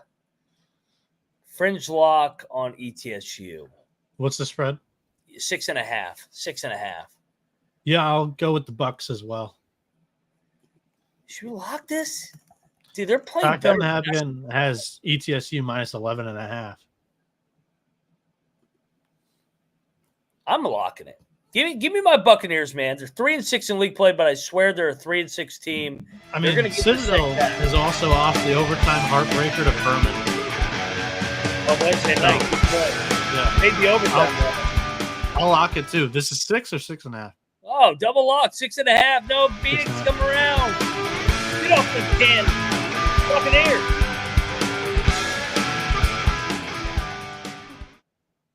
Air Force going to Boise. Boise's laying 12.5 off. That's short. Give me Air Force. Is this a sandwich spot for Boise? I know they're off the win of the year. They're off that massive win at New Mexico. I'm not going to bet Air Force, though, because they suck ass on the road. This is a sandwich spot. They're off that huge win against New Mexico, like you said, and they got Colorado State next on the road. Woo! Fringe lock. Check the picks page. On who? Air Force. It doesn't mean I want to bet. You can't bet Boise here. I was looking for a way I was looking for a reason not to bet Boise because I think the line's short. Yeah, don't bet Boise. Yes, I'm taking the Broncos. Just stay away because Air Force will probably cover this. It'll be some bullshit 11-point win. Yeah, I'm on the Broncos, but I'm not going to bet it. Interested to see what you got here because I had a little disagreement here on the Big 12 experience. Oklahoma, the Sooners, Boomer Sooners headed to the bounce house here. Oklahoma's laying 1.5, and the wrong team's favored. Oklahoma's fool's gold. I like Porter Moser. I think he's a good coach. UCF's a different animal in that building. They should have beat Baylor. They gave that game away. Blew a double-digit second half lead. Sorry, I can't fucking talk. Beat down West Virginia. And then they beat Kansas. This is a double home spot. Oklahoma, they just won by 20 in Manhattan, feeling fat and happy about themselves that they got something done. Give me UCF, lock it up here all day. Very, very, very golden shiny nights. Yeah, Cocktail Napkin has UCF winning this one 65-64. So close one, wrong team favored. But yeah, I'm willing to do it because I think Oklahoma. I'm willing to lock it because I think Oklahoma might have blown their wad on the road. They crushed Kansas State. This is like the regression angle here. After you beat the spread by what was it, 23? Yeah. And now you're favored by 1.5. This would have probably been the same number had it been Kansas State at home against Oklahoma. Redo it here on Saturday. Give me UCF. I'll lock it with you. You're locking this. 90 nights, baby. Time those Central Florida tonight. Is this +1 or +1.5? What was it? 1.5. You can take it on the money line too. They're gonna fucking win that game. I love that game actually. Who was on Oklahoma on your show? Troy and fucking Russ. They're drinking that fucking Boomer Sooner Kool-Aid. I know. I should have known Troy was, but we'll talk about another team Troy likes here in a minute. Going to the FHOG. We'll talk. Oh my God! No, Eastern Troy. Michigan is going to Northern Illinois. Northern Illinois is like 6.5. No. This one smells. This is it's telling you what's going to happen. No. Cocktail Napkin spread out of -7.5 too. It's telling you this is going to happen. Eastern Michigan hasn't really been great lately. They've lost 6 of the last 7. I just watched. I had Northern Illinois in the spot of years the other night at Central Michigan. They led the entire way by double digits the majority of the game. Oh my God. All right. You only live once. Detroit, Northern Illinois, parlay tomorrow. Just do it. So Eastern Michigan, I just looked it up. They've been getting drilled on the road this season. They've only kept 3 total away games within this number. They had 2 outright wins against Detroit Mercy and Central Arkansas. And then they lost in overtime to Boiling Green. Everything else, they've gotten their asses kicked on the road. This is a Huskies spot. Lock? No.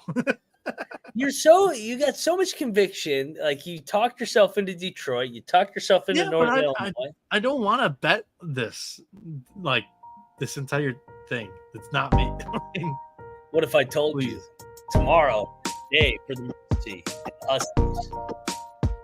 Lock them up. Let's go, baby. Into Northern Illinois. They don't deserve the regular lock music. Lane 6? Get the fuck out of here. Let's go. Smash spot for Northern Illinois. They're going to look like they did against DePaul that one night. Yeah, for real. They were rolling in non-con. I know it. They were an ATM. I had them. We had them on the money line against App State too. I know. Then they died. I don't know what the fuck happened to them. That's a terrible loss for App State. There's a lot of tough losses everywhere. Coastal's going to Marshall. Marshall's laying 11. Fuck you, Marshall. You guys suck ass. I'm ashamed to be wearing green right now. They're in the armpit of America, aka Huntington, West Virginia. We'll give that piece of West Virginia to Ohio. Give me Marshall though. Coastal's god awful. So are you wearing green or teal? I'm wearing green. I got that. I got the SGPN over under. How many beers tomorrow I'll have? 17. Okay, it looks like teal. Yeah. Chat, let me know if I'm drunk or if that truly looks teal. Yeah, come on. You need to stop drinking. Give me the beach chickens. All right. I'll take you to a lock. Oh my God, this line's coming up. I do see a 2.5 actually out there. The Richmond Spiders battle of the neighborhood out here, taking their undefeated season over to the Siegel Center. Yeah, this freaking sweater vest ain't going into the fucking Siegel Center and getting a win. Get the fuck out of here with you. Chat thinks it's teal too, buddy. There's 3 teals it's here. fucking green. It's Irish green. 4 teals. Coastal colors. That's 5 teals. Well, you know what? Maybe you guys are fucking drunk. I think that's what's actually right. Jason Cox thinks the shirt's badass, so maybe he's not drunk. But yeah. Coastal colors. That's 6. Seafood green. I didn't even know that was a color. No, this is a fucking lock. VCU teal, all 7, fucking 8 day. for teal. Enough with the fucking chat. We got 9 for teal. Talk about the fucking shirt on fucking Detroit and Northern Illinois. This is a fucking game right here.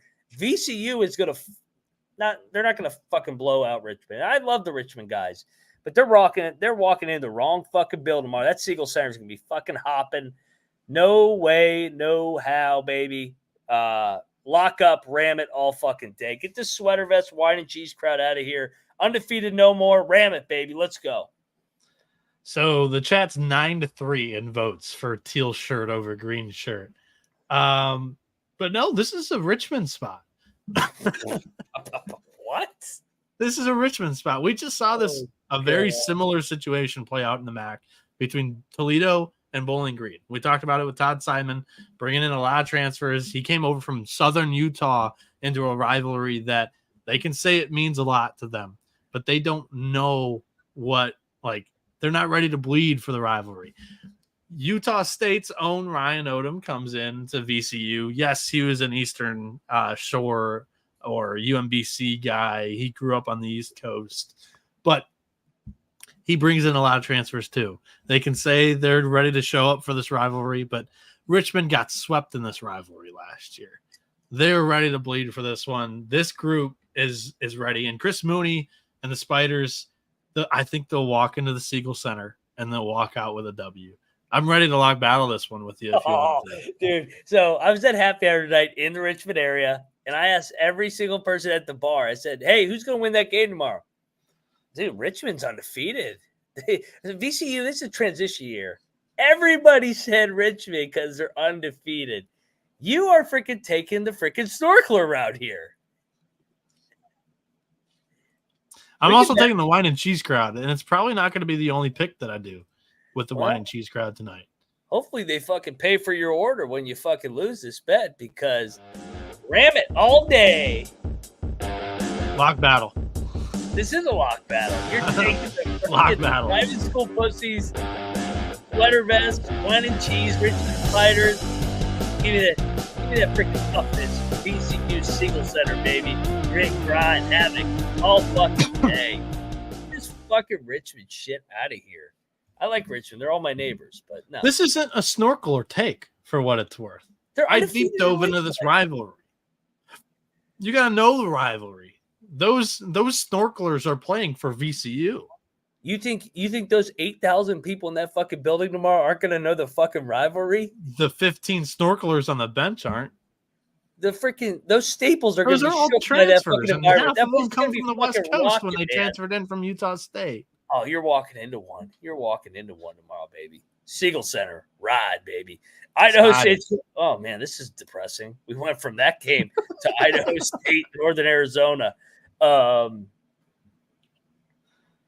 Give me Northern Arizona, I guess.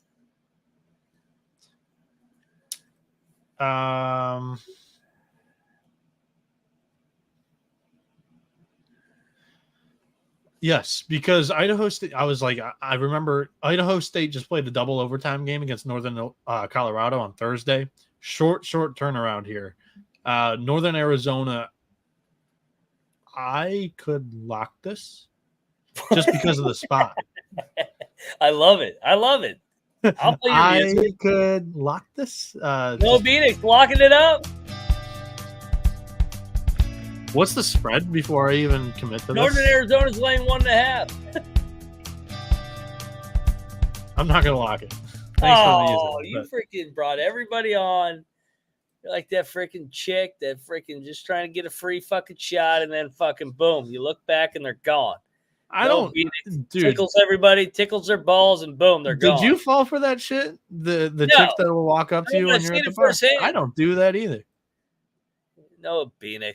I ain't buying a random chick that I talked to for 2 minutes a shot. Hell no. You gotta get out of that basement, Bieniek. Speaking of basement, let's go to the great state of Michigan in that fucking basement.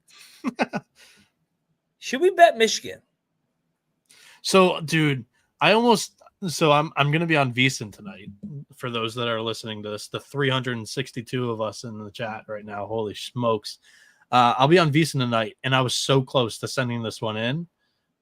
I just can't trust the Wolverines though. Like, this should be a smash spot.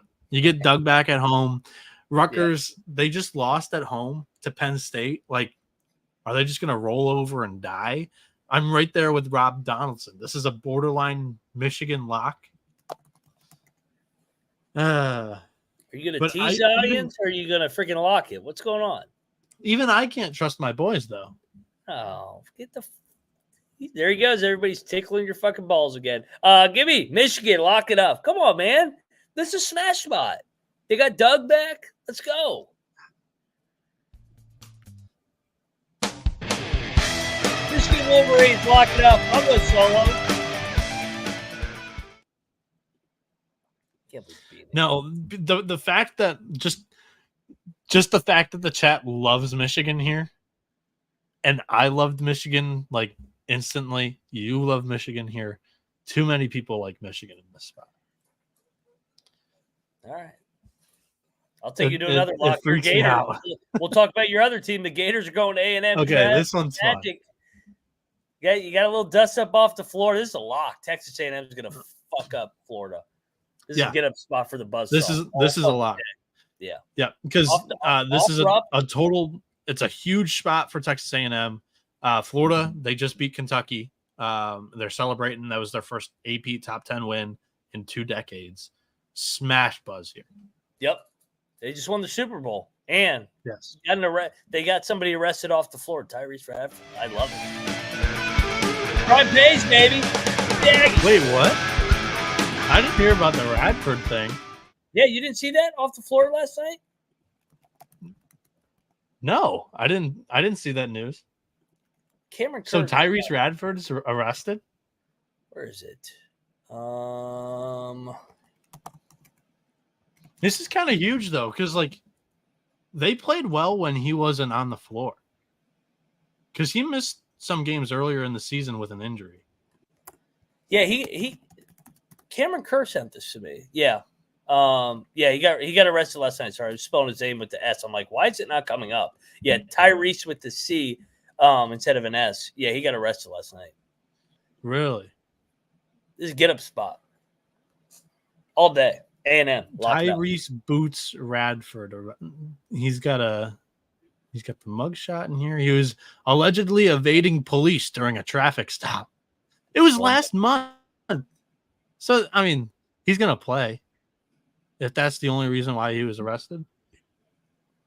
Either way, crime pays. Yeah, according to police reports on December 3rd, 2023, Bicycle patrol at Northgate saw Radford disregard a stop sign. That's why he got arrested.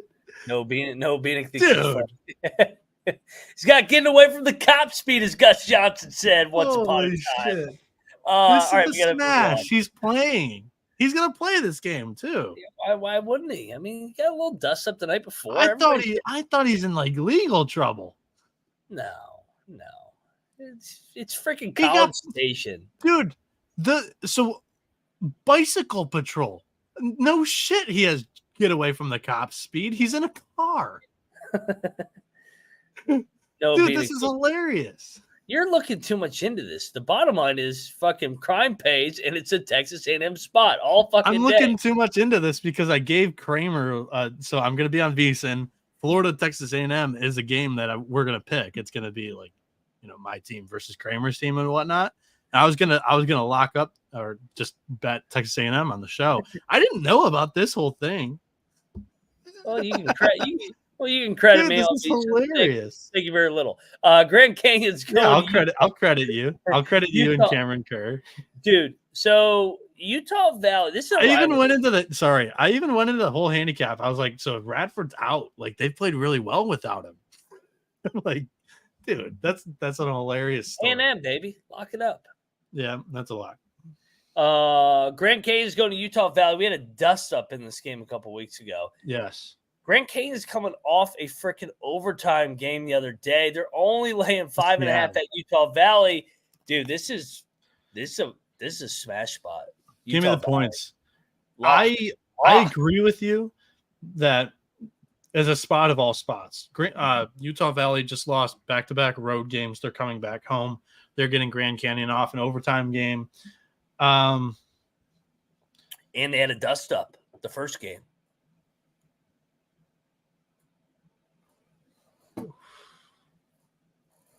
That was a long pause. Yeah, I'm look. So they've lost a lot of games this season. While you freaking ponder, dude. They've only lost one. So I'm counting. That's why I'm buying time. They've only lost one home game straight up all season long. Let's lock it. The only home game they lost was a game that I bet on them. Liberty. I bet Utah Valley against Liberty this year, and they fucking fell flat. That's the only time they've lost a home game. They have wins when a good plan comes together, baby. They have wins over Seattle, Weber State, Cal Baptist, Southern Utah, and Utah Tech, all at home. All their other losses are on the road this season. So, yeah.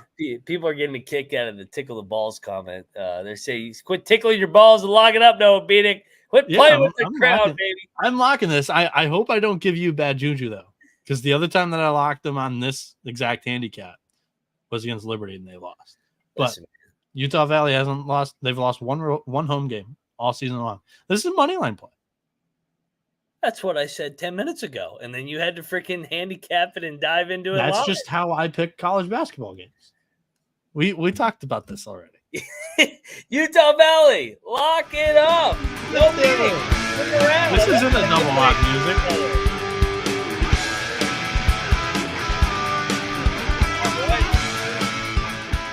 This won't stop. All righty. Next up on the slate, and we're about at the game I wanted to talk about. Moorhead's going to Tennessee Tech. Let's go Less Head on Saturday. Give me Tennessee Tech. What? What's the spread, first off? 11.5. It's 11.5 points, man. Don't tell me you're going to lock Moorhead as 11.5 points. Tennessee Tech dead. They just lost the home game to Southern Indiana. If you want to lock Moorhead as a 11.5 point favorite on a 150 game slate, go ahead. No, I'm not. I'm taking the Eagles, though, because Moorhead's better than Less Head. ODU's going to JMU for the third time. I have ate shit on this game multiple times. I did finally bet JMU the other night. They won by 97 points, it felt like. ODU's catching 17 points. Ooh. Take the points. Take the points. Don't have a lot of conviction here. No bet. I think it's an all right. spot. I mean, JMU just blew out whoever the fuck they played by 40 the last game. Old Dominion actually showed some signs of life. They won outright. Yeah, take the points. All right. Let's go to the game. I guess the snorkelers. The snorkelers might not say this is a game of the day, but this is a game of the day. We're gonna go. This is the game of the day. We're gonna go to the greatest college basketball atmosphere in the history of college basketball. Oh, get the fuck out of here with that. Who's better than the PHOG? I'd say Assembly Hall is. No, are you fucking high? No, dude. Oh my god, you just no. I mean, no.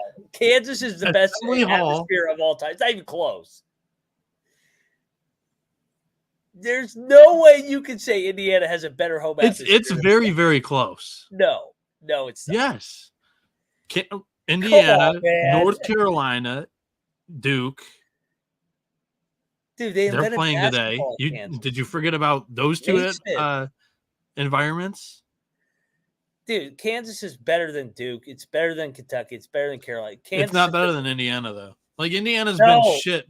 Like they haven't been a blue blood. They haven't been blue blood good, but that place gets lit. I love Assembly Hall, but dude, the PHOG. Imagine if they were front runners. Imagine if like they were winning championships.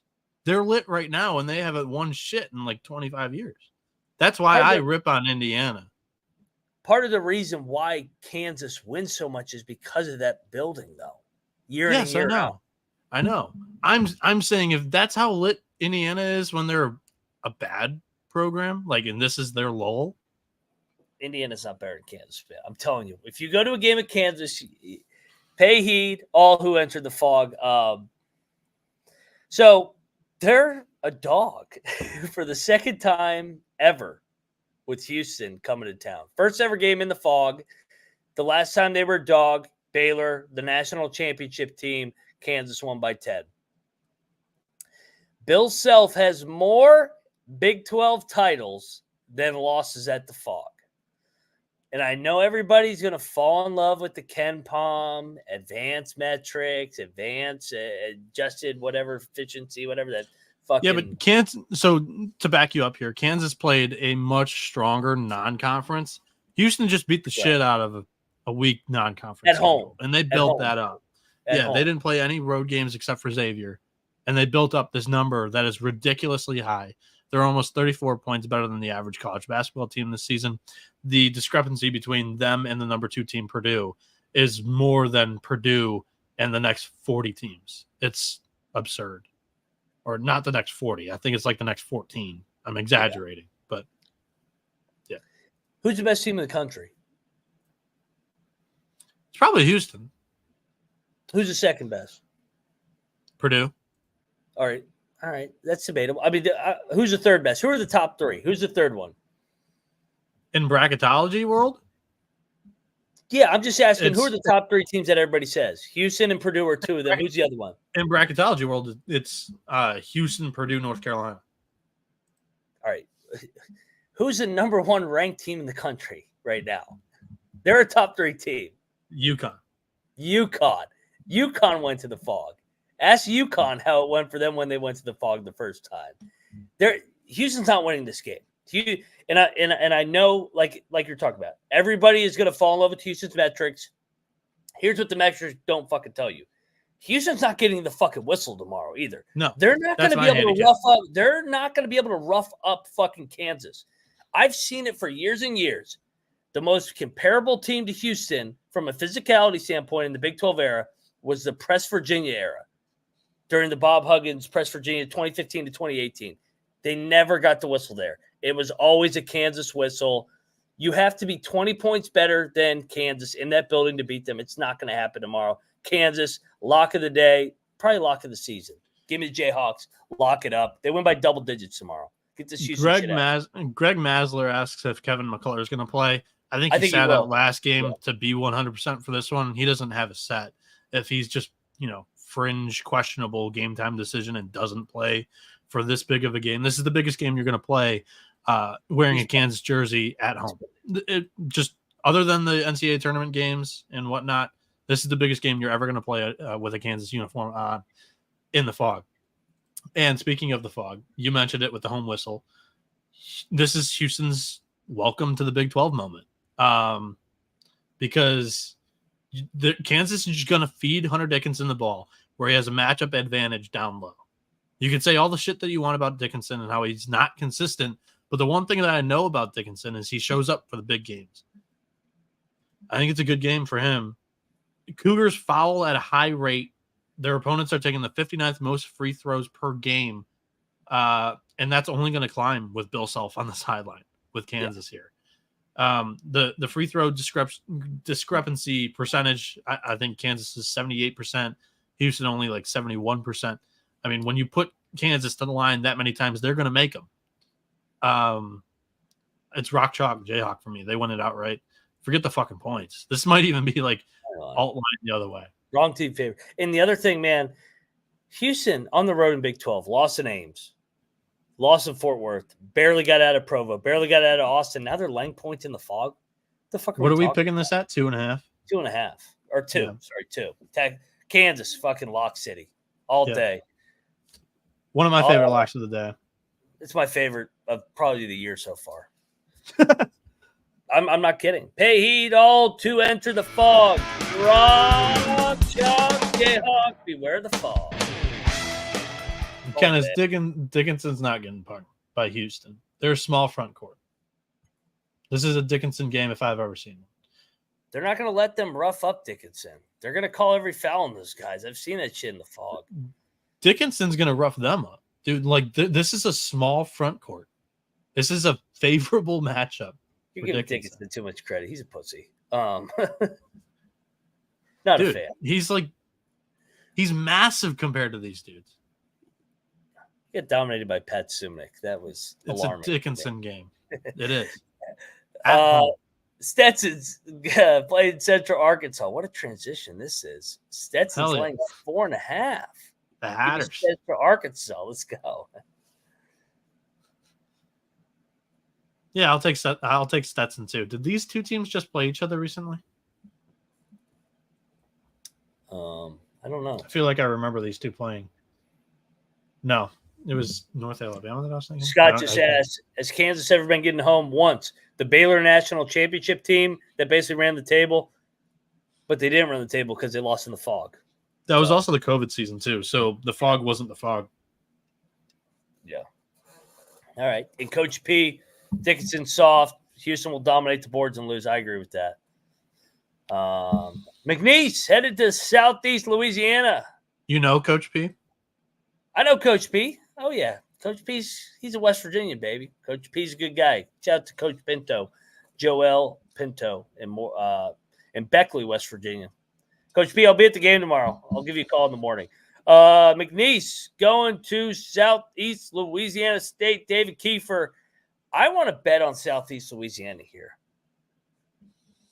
as a home dog, getting 9.5 because I mean it is the in-state game. This is probably their biggest game of the season too. McNeese at home.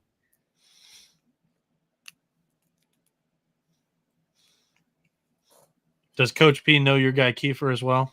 Is this kind of the coaching tree? Not this one. Kiefer was a Cincinnati guy. Kiefer was Cincinnati. He may know Kiefer, but yeah, so he probably does. That's the Kiefer was Cincinnati Hugs connection. I like Sela. I'm a lock Sela, man. I'm locking Sela. I think they're live here. I think McNeese is going to lose one game in conference play. One game. I think this could be the one. I think it's a close game. I mean, it's like Corpus Christi, man. It's like Corpus Christi. This is the one. They already got past Corpus Christi on the road. So, I mean, this is probably one of their last stumble spots.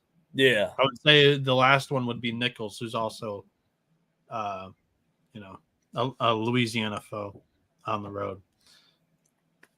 I'll take the Lions as well. I'll bet it with you. I don't think they'll win, but I mean, how many points are we getting here?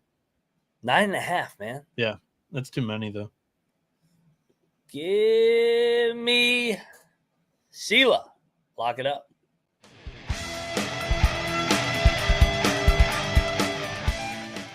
Lamar, Corpus Christi. Speaking of Corpus Christi, I'll lay it with Corpus Christi. You?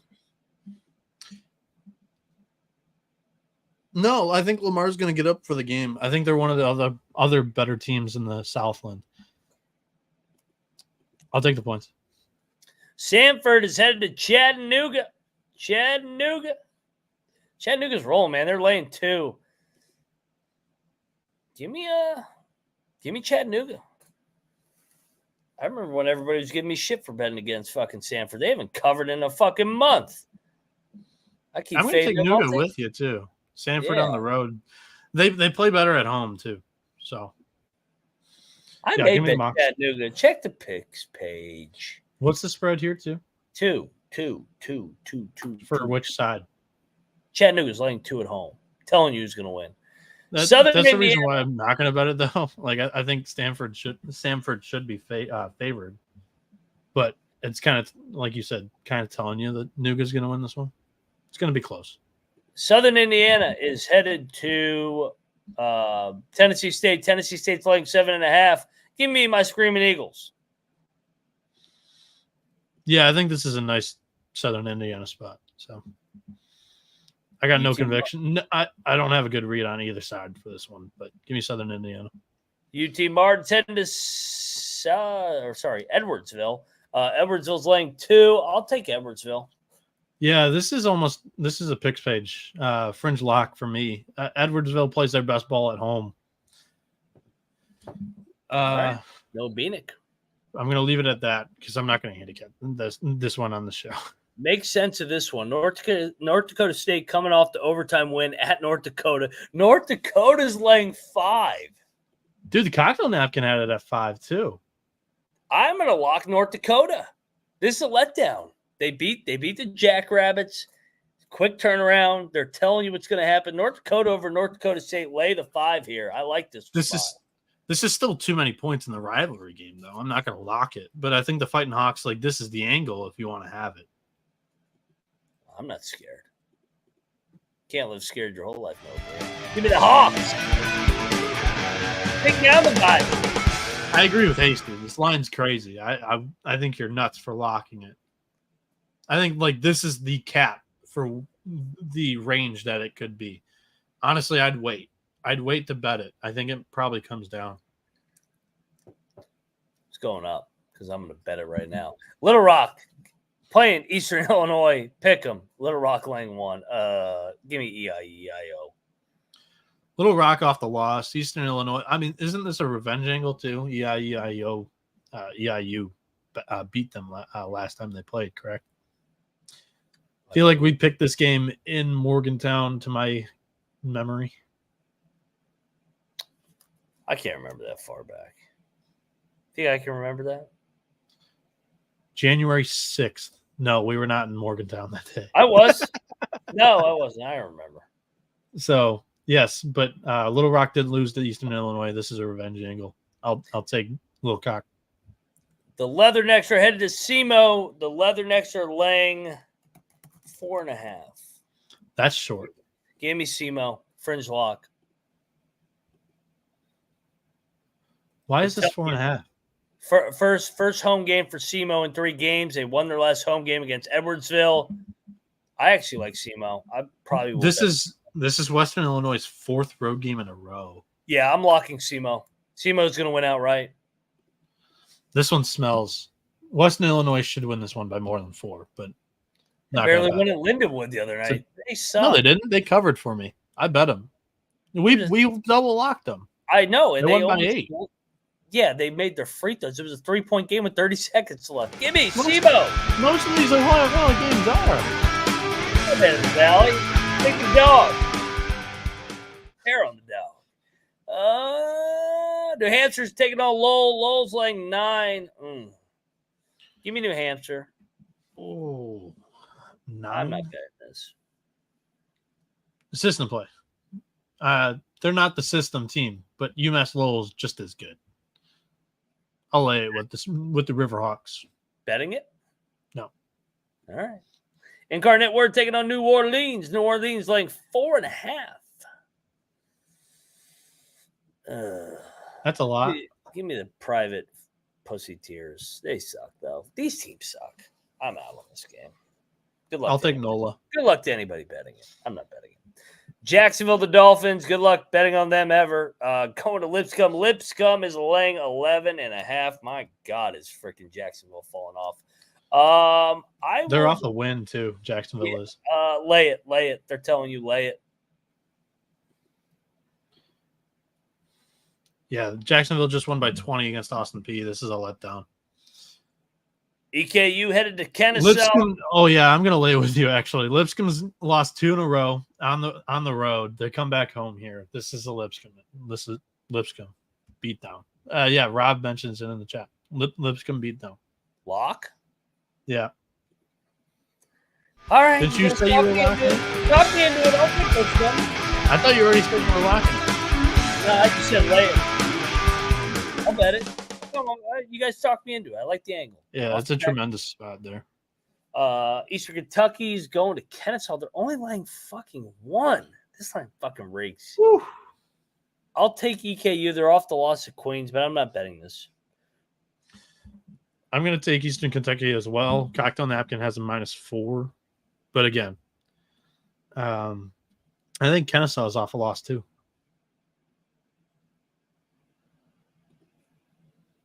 Yeah, they've lost 3 in a row. North Bama, Central Arkansas, Bellarmine. Give me the points. I'll lay it with the Colonels, but I'm not going to bet it. Holy Cross headed to Loyola, Maryland. Loyola, Maryland laying 2.5. That's the exact number the Cocktail Napkin has.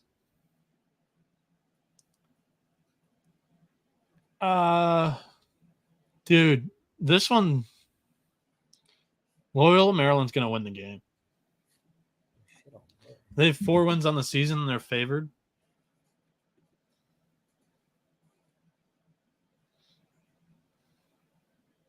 Did you pick this game? No, yeah, I took Holy Cross. I'm going to take the ground. FAMU, Alabama A&M.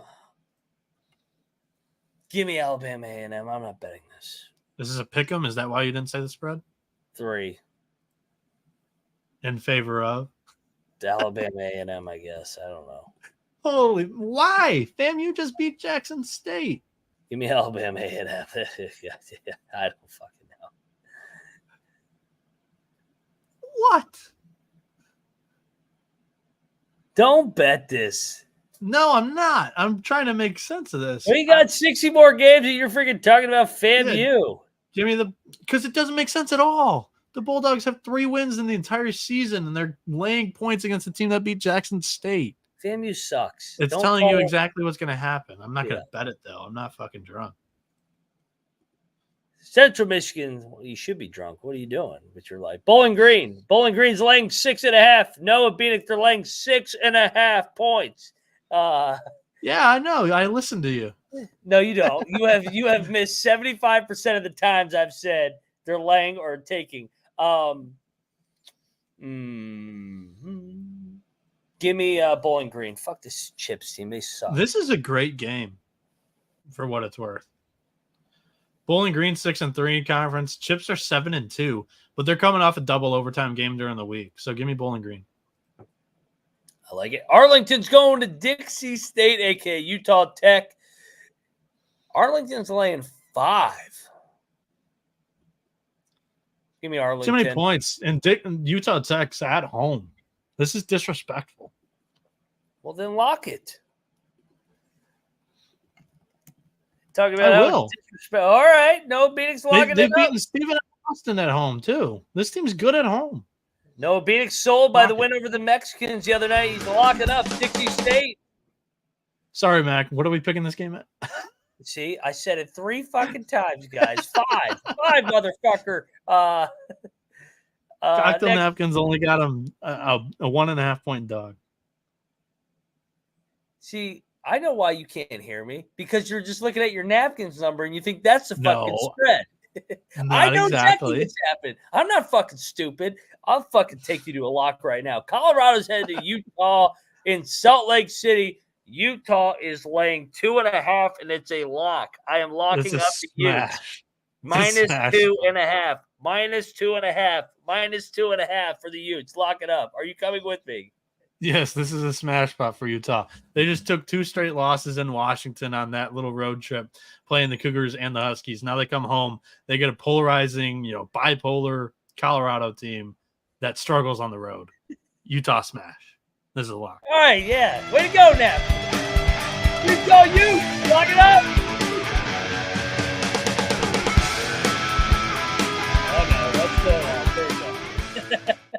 Julio's napkin. Stephen F. Austin is timeout. We're 2 hours, 15 minutes in, and the guy's been touting his picks.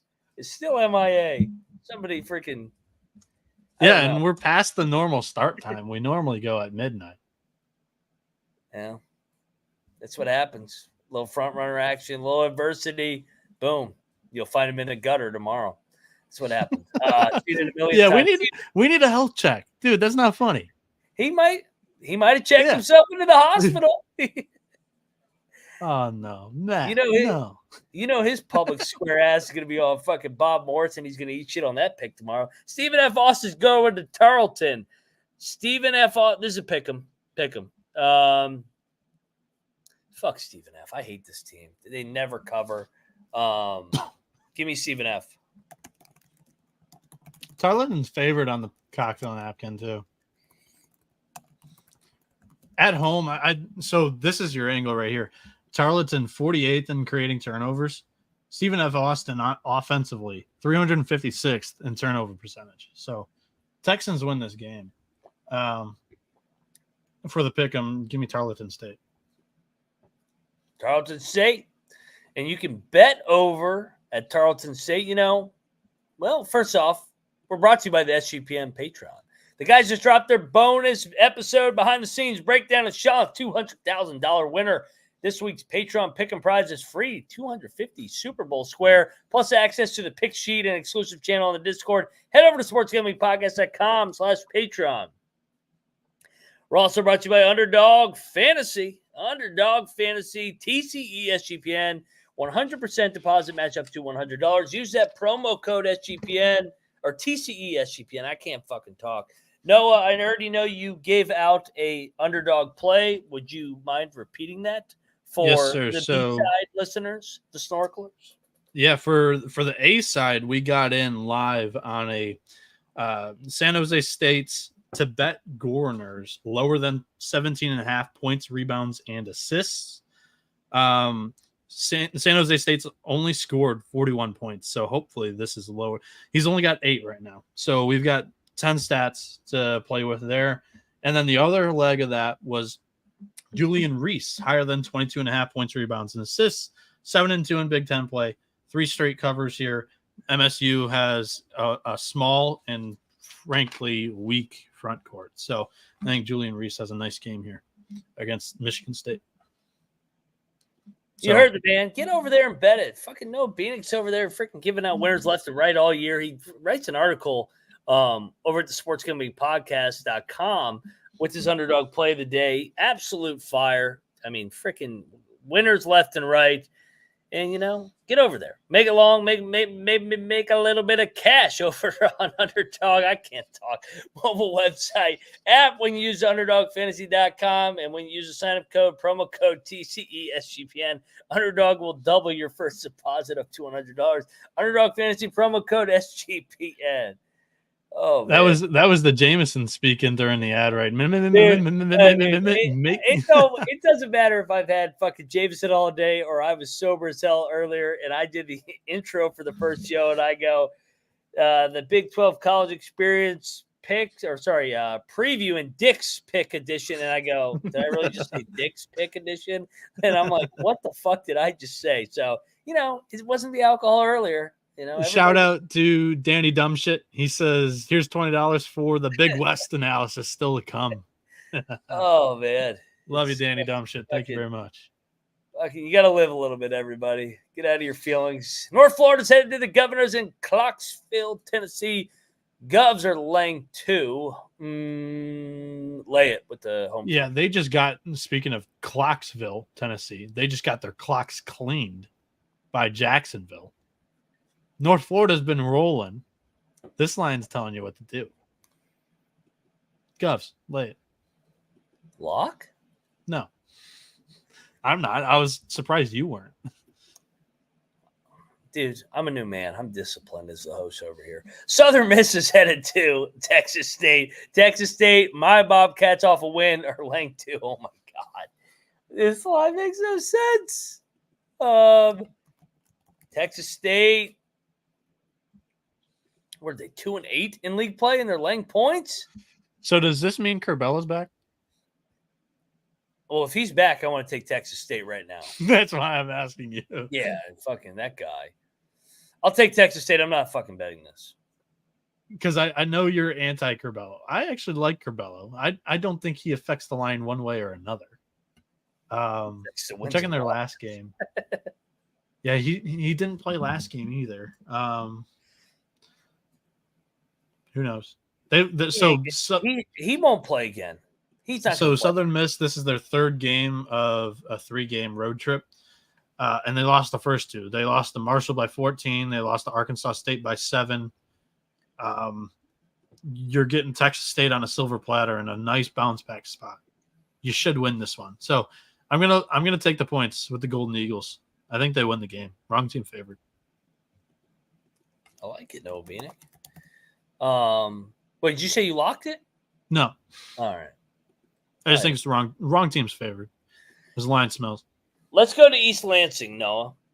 You got Maryland taking on Sparty, a rematch of what, 2 weeks ago in College Park? Sparty. Hey, Mac, what Gatorade color did Michigan State dump last game? I don't know. Did they? I'm joking because the virtual Gatorade was dumped. The 700th win, 69th birthday for Tom Izzo. I agree against with Michigan. I like they Maryland. Beat the shit out of Michigan. I'm gonna lock Maryland. You're Maryland's never alive in this game. You're never ever gonna hear me bet Maryland again on the road. But they lost to Michigan State in a close game earlier this season. This is a revenge angle for the Terps. What are we betting this at? 6.5. Yeah, this is a bet. All bet. This is Give me Terps. Cocktail Napkin only has them plus 4.5, so plus 6.5. I'm willing to bet it on my. This will be a 3-point. My nice analysis for this game. Yeah, this will be a 3-point rugby game, back and forth, just like the first game. Maryland all day. Love them here. Maryland doesn't even have to win for me to keep my fade the Terps on the road angle. But, I mean, just the Gatorade that was dumped, it was Sparty green all over the court. You know, Tom Izzo was on the mic. I like it. Everything that just happened. Terps. Double lock on the Terps. Oh, dude, I've been betting the Terps left and right this last month. They won at fucking Iowa. That was great. That was great when they won that game outright. Next up, we got Georgia Tech going to NC State. Lay it 7.5 with NC State. Georgia Tech's off the Super Bowl win. That's a dumping of the Gatorade. That's a large spread, but this one's probably telling you what to do. I'll take the Wolfpack. I'm not going to bet it, though. It's on the CW, so have fun watching that one. Game of the day, Lafayette's playing Army. Everybody needs to get eyes on the 6 o'clock Eastern. Give me Army as a home dog, getting 2.5. Leopards. I mean, they were hot. Maybe they just had one blip in the radar here in the last game. Give me the Leopards. This will tell you how actually good they are if they can bounce back after a bad loss. This game sucks that it is on a Saturday buried. Drake is going to Indiana State in fucking Terre Haute. Can we just move this one to Sunday? No doubt. I'm on the Sycamores. Sycamores home team. They've been a fire at home. Drake beat them the first matchup, but the game is on the road. I like Indiana State here. I'll lock Indiana State here as a home team, laying 5.5. You? I'm not going to lock it because the Cocktail Napkin spit out this exact number. I think it's a 50-50 coin flip on the spread. I think the Sycamores win the game. I'll lay it with Indiana State just because they're at home, but I'm not going to bet it. You want to go to a lock? You want to go to a 6 o'clock Eastern lock that I'm going to be at? I think I know. You're going to be at. Okay. BYU is going to Morgantown. BYU is laying 7.5 points. Numbers come down. No, 8. Shop around. BYU is laying 8 in Morgantown. Dude, I mean, what do we got to do? I mean, do we just have to win 4 straight outright as the moneyline dog at home in the Coliseum? I mean, when are these people going to learn? West Virginia fucking outright. Get the fuck out of here. Country roads all fucking day, baby. Rob asked, why is this line so high? Because KenPom's got it at 12. Yeah. So the numbers are skewed on both sides. I'll walk you through why this line's so high. BYU beat the shit out of mediocre competition because they scheduled lightly, knowing they'd join the Big 12 and that it would be tough sledding the rest of the season. They were, I think, the 4th best team advanced analytics-wise coming into conference play. West Virginia, on the other hand, the lowest of lows, haven't even played. I think they've played 1 full game with their entire roster healthy this season. And not to mention they've been, battling in most of these games. So now they're finally, full strength. This one doesn't make any sense to me logically, but the stat sheet nerds will tell you that, Cocktail Napkin has BYU -9, but it's just skewed from both scenarios that I just mentioned to you guys. West Virginia is live in this game. I don't know if they can win it, Mac. But we're going to win it. Get this fucking can we win it out of here? It's a hell of a lot closer than 7.5 points. Still lock it up. Wrong team favorite. West Virginia covers the 8.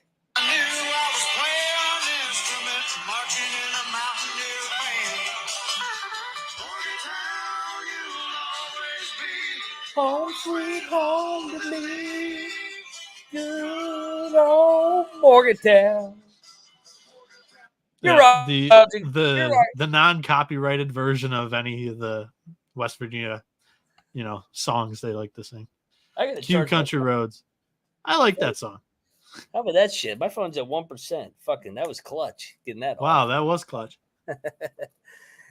Richie Rich, he's better. He had Kansas on the money line in the Coliseum. He had Texas on the money line. He had Cincinnati probably. When will he learn? Take BYU. Take them Super Soakers on the road. I'll see you over at Mount Mamas after the game when we fucking beat BYU's ass. Let's go.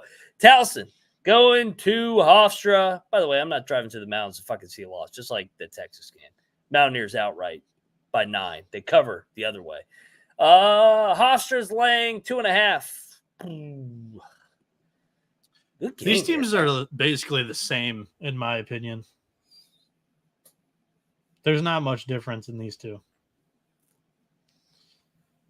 Give me Hofstra. Good game. Great game. It's buried. I'm not really even paying attention to this game, so I kind of disagree. Give me Towson. All right. South Florida is going to North Texas. What if I told you North Texas is laying 6? 5.5. Shop around. This is a lock. North Texas is laying 6? North Texas blowout. Lock it up.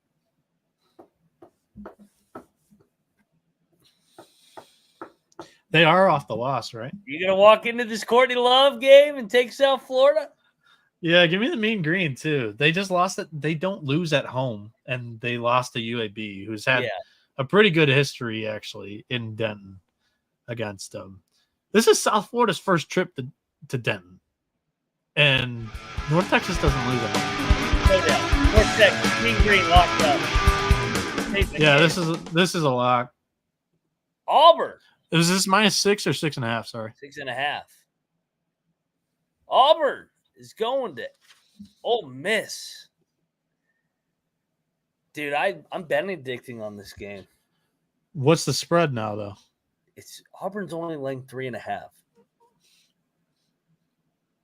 Initially, earlier in the week, I was going to be on Auburn, but the Alabama. Yeah, when we did the SGP show. Yeah, they got Alabama on deck, and Ole Miss is really fucking good at home. I think Ole Miss is going to win. I'm going to get Chris Beard as a dog at home. The more and more I think about it. Ole Miss is off the Mississippi State win, though. I know, but Auburn's got Alabama on deck, and I'm getting Chris Beard as a home dog. Auburn sucks on the road, too. Yeah, but it's a nice matchup for them. Like, their offense is going to be able to play. They move the ball. All right. And plus, defense travels, too. Like, I know the results aren't there on the road, but Bruce Pearl's teams usually play because of the defense. I'm not going to bet this one just because these two teams are all over the place. Looking forward to watching it. Davis headed to Cal Poly. Davis laying 9.5. Give me Cal Poly. Fuck them. Those fucking pussies the other night. I'm going to lay it with Davis. I like it. Great game in the Big 12. Damn, this isn't 5.5 anymore like I wanted it. Cincinnati headed to Texas Tech. Texas Tech's laying 4.5. I will lock up the Cincinnati Bearcats. Cincinnati plays all close games. I think Cincinnati may win the game in Lubbock. You think Cincinnati's going to go into Lubbock?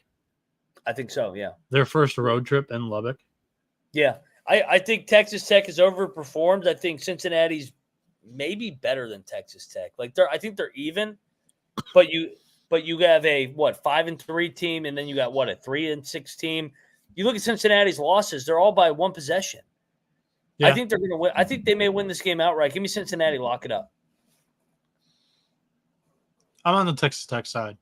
The line shortening definitely throws me for a loop, but I like the Red Raiders here. I think Newman is going to play. Elliot was asking. So the line coming down from Texas Tech's not healthy either, but they've been winning without Cambridge and what's his face. Texas Tech just wins close games. They don't blow anybody out either. Yeah. Notre Dame's going to Pitt. Pitt's laying 10. Cocktail Napkin only has Pitt by 2.5. Oh, well, fucking the napkin is a smart son of a bitch. What can I say? Let's lock this, man. Get this fucking Jeff Capel laying 10 at home. So how is Notre Dame's defense against the 3?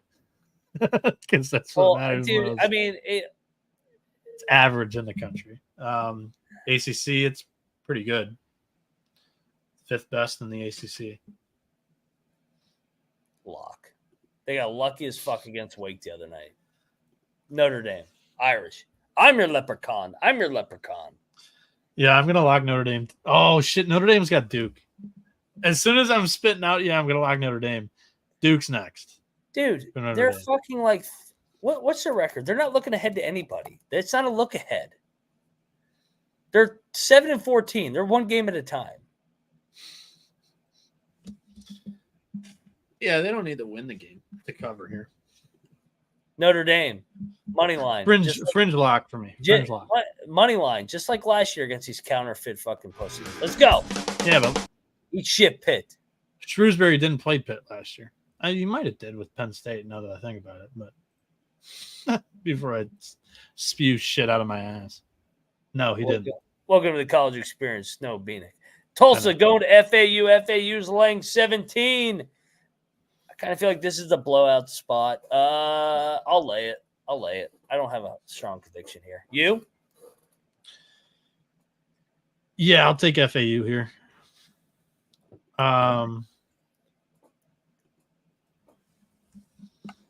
They have UAB next, for what it's worth. But FAU's been struggling lately. It's also off the win too. I'll stick with my gut. I'll lay it with FAU, but don't love it. Texas Southern's head to Prairie View. Prairie View's laying 1. Give me Texas Southern, better team. Yeah, I'm taking the Tigers too. All right, game of the night for the Snorkeler crowd. The Duke Blue Devils are headed to Chapel Hill. North Kakalaka is laying 4.5 shop around. So if you like the Duke side, 4.5 you probably want. 4 for Carolina if you like that side. I think we got a battle here.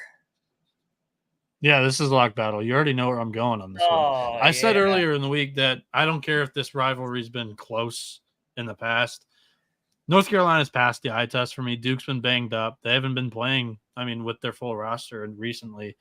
That could be it, but I think this is a double-digit win for the Tar Heels. Again, I am aware of the rivalry's history, NC Nick, but yeah, I'm locking North Carolina up. This is too short. Cocktail Napkin has it 7.5. They're at home. They're off a loss to Georgia Tech, so I love it even more. Give me the Tar Heels. Cheers, NC Nick. Let's lock battle. Noah Bieniek. Give me them Dookies. Hold on. I can do that too. Cheers, Terrell. Let's go. Lock up the Tar Heels. Oh, in one corner. Noah Bieniek and Terrell Furman taking fucking Carolina and then Jayhawks. The other corner. Me and NC Nick. Durham, North Carolina going in. Now back the road to get that jump. Oh, let's go, Duke. Give me what you said there. I hate Duke too, but they're gonna win tomorrow. I love the Dukies in the spot. He goes, I can't believe I just said that. I hate Duke. I hate Kansas. Kentucky's up here in a little bit. We'll see if I bet them. Northeastern's headed to Stony Brook. Stony Brook's laying 3.5. Northeastern, greatest team in the country. I'll take the points. No, I'm gonna lay it with Stony Brook. No true reason. I think this is another 50-50 on the spread type of. I think they drilled the line. It's usually what they do. 7 o'clock slate we are. UMBC's taking on Albany. Albany's laying 6.5. I will lay it with Albany. UMBC sucks. Give me the Retrievers. They had a good performance against Bryan that really stumped me. They might be turning things around. Coming into the year, they were a young team. Given that it's the end of January, early February, they might have figured some things out. I'll take the points with the UMBC here. Presbyterian's going to High Point. High Point's like 15.5. What happened to the Blue Hose? Didn't they start off like 7-0? I gotta take the points, man. I mean, dude, this is ridiculous. They just had ESPN there. I'll take the points. Yeah, Presbyterian started off 4-0. They had all the news press. They had all the press in the world. They were 5-1 early. Look at who would have thought that meme? Who would have thought? Yeah, give me the points. It's a lot. St. Francis headed to the Long Island Sharks. Let me tell you about something about the Long Island Sharks. This team fucking sucks fucking ass. But same with St. Francis. St. Francis is so much better than Long Island. Colby's been spewing this nonsense. We're putting an end to Long Island. Long Island's above St. Francis in the conference standings. Not after tomorrow. Long Island's 3-5. St. Francis is 2-7 in conference. Put that respect on LIU. I've watched both those teams. St. Francis is better. This is a revenge angle for LIU. Give me the Sharks. They pull ahead by St. Francis by 2 games in the conference standings. Shout out to Colby. Pick Dundee. We're taking the Sharks. You've lost your mind. You should battle me on this. What's the spread? 1. Yeah, I'll do it. Oh, yes. Noah Bieniek is locking up the Sharks. I fucking love Sharks. it. In one corner, Noah Bieniek's drinking that Kool-Aid. Fucking Who are the world's favored by 1, too? This is like... In the other corner, Moneyline Mac, he's going to get a sweep over these Long Island big Sharks with the St. Francis guys. Who's favored? You said 1. It could be either way. St. Francis favored by 1. Okay. Yeah, I love it. Give me the Sharks. Let's go. Pine Bluff. I'll take you out an APB here. Going to Mississippi Valley. Oh, God. God. This is an amazing game. Made this game for Monday night. This belongs on Saturday. No, it belongs on Monday. It belongs on Saturday. Hey, you want to lock here? You want to lock here, everybody? You're locking this? Yeah, I'm going to give you out a lock here in Pine Bluff, Mississippi Valley State. I will personally guarantee this fucking game does not start on time within a half hour of the scheduled time. I don't have a lock on the game, but that's my lock for the Cave. These schools never start their fucking games on time. Give me Pine Bluff with that said. Yeah, I like peanut butter here too. San Diego's going to Santa Clara. Santa Clara's laying 12.5. I'll take the points. Emotional game off St. Mary's. Yeah. Yeah, I'll lay with the Bronx too. Campbell's going to Wilmington. Campbell's getting 13.5. I'm on Campbell. A little bit of letdown for our Seahawks. Yeah, off Charleston game for sure. Give me the Camels. Sac State. Oh, God, Sac State. Going to Portland State. Portland State's laying 5.5.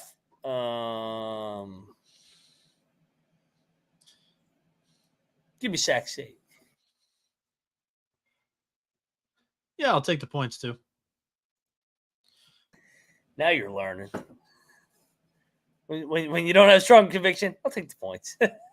I get criticized that all the time. If you got a fucking strong feeling on Mississippi Valley and Arkansas Pine Bluff, please DM me at Moneyline_Mac. I'll send you Cocktail Napkin does. Got Pine Bluff favored by 12.5. What's he got the tip time at? He doesn't do that, does he? No. UC San Diego's going to Long Beach. Long Beach is UC San Diego's laying 1.5. Give me Long Beach. I hate them. Fuck them after the other night. That was such a sellout job. By who? I think both of these teams sold. Long Beach fucking blew their game. Collapse. Total collapse. Yeah, I'm on the Tritons here too. Cocktail Napkin loves them. -9.5. Why is this next team favored? I'm going to lock up UC San Diego. Ooh, Noah Bieniek. Noah Bieniek's locking up UC San Diego. Dude, they've been rolling lately. 92-59 win over UC Davis. 83-62 win over Cal State Northridge. They love the three ball. 49th most threes taken per field goal attempt. The Beach is going to let you do that.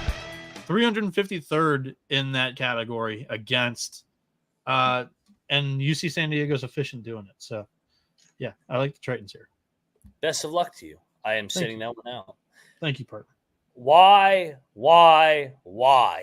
is USC laying 6.5 against Oregon State? Give me the Beavers. Give me the Beavers. Give me the Beavers. Oh, my God. I don't even want to look at anything else.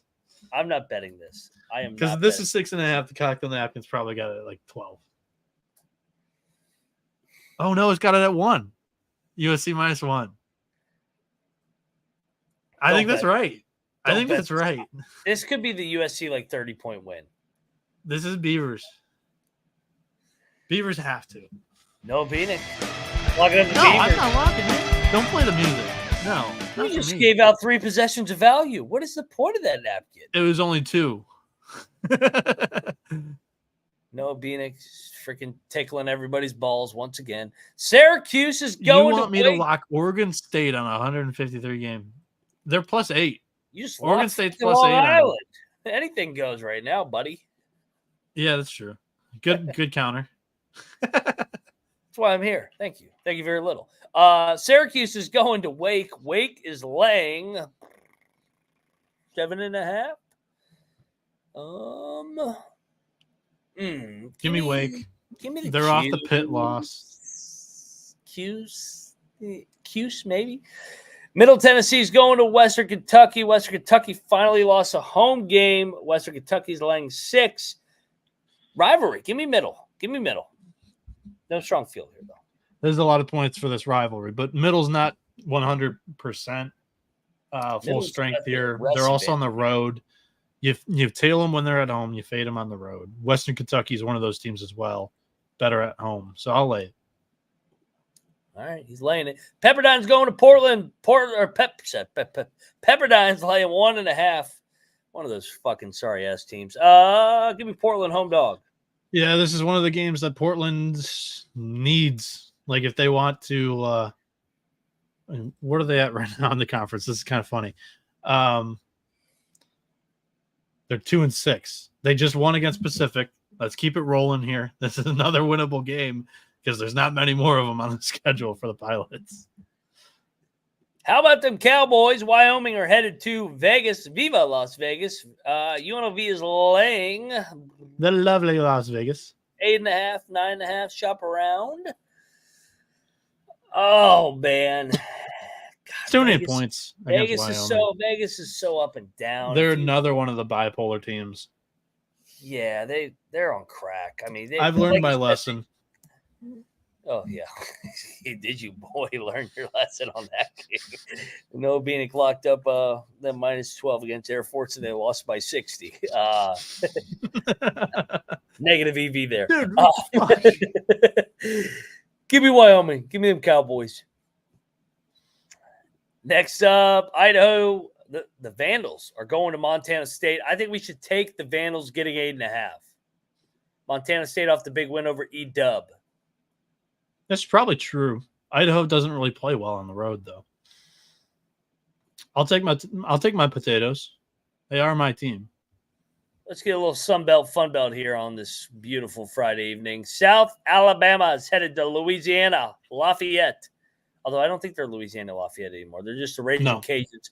Raging Cajuns are laying 8.5. They'll kill you in the college baseball world. They'll kill you if you add the Lafayette to the end of Louisiana. They fucking were Lafayette for fucking years. They're like UCF with the Central Florida thing. They hate Lafayette now. Louisiana Lafayette's laying 8.5. Get out of your feelings, Louisiana Raging Cajuns fans. Give me the points. I think they smashed the Jaguars here. Ooh, lock? Yeah, probably. I mean, there's a lot of fucking. No Bieniek's locking up the Raging Cajuns. Tell the lock sleep. This is South Alabama's 4th straight road game, and Louisiana's rolling right now. They're coming off the rivalry game, but I still think the line's too low. Cocktail Napkins got them by 14.5. I'll take it. I'll bite the hook. Take the bait. All right. Denver, Noah Bieniek's Pioneers are getting 4 at Bob Oral Roberts. Oral all day. Yeah, Denver plays better at home too. They're another one of those teams. So I'll take ORU. Weber going to Northern Colorado. Weber. All right. Let's dive into this one. That's actually a good handicap by Ryan Hasty too. South Alabama's coach, his wife is sick. Like she was in the hospital last game and he didn't coach. I like Louisiana even more. Thank you, Hasty. Thanks for the reminder. What's his name? Richie, right? You said South Alabama's coach? Yeah, South Alabama's coach is not different Richie Riley. Richie Riley, and then Bob Ritchie's Bob Ritchie's yeah. Richie Riley. Sorry, I got that. Because when you said Richie, that was who I was thinking of. Yeah, no.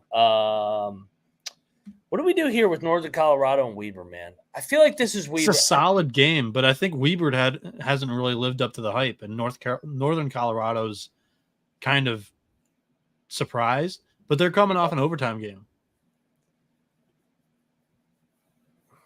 Give me Weber. French lock. I missed the line here talking about the coach's wife. 2.5. Sorry, 2.5. No, I'm on Noka. They're at home too. They should be able to win this one. Fair enough. Seattle's headed to Cal Baptist. Cal Baptist laying 2.5. Get this climate change fucking. This one smells.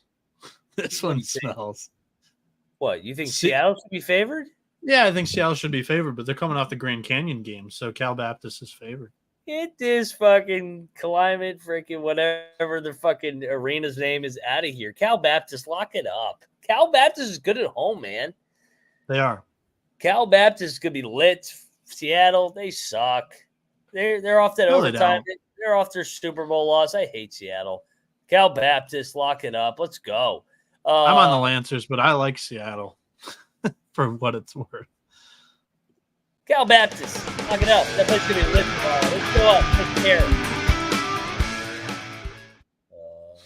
Chat saying Seattle's going to get baptized. Greg Massler. That's Damn funny. right. Damn right.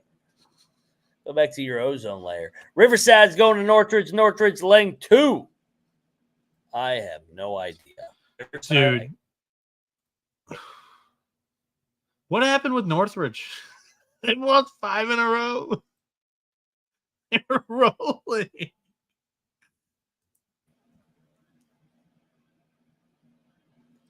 Real talk, do they have an injury? Did I go out there for a second? Yeah, you definitely did.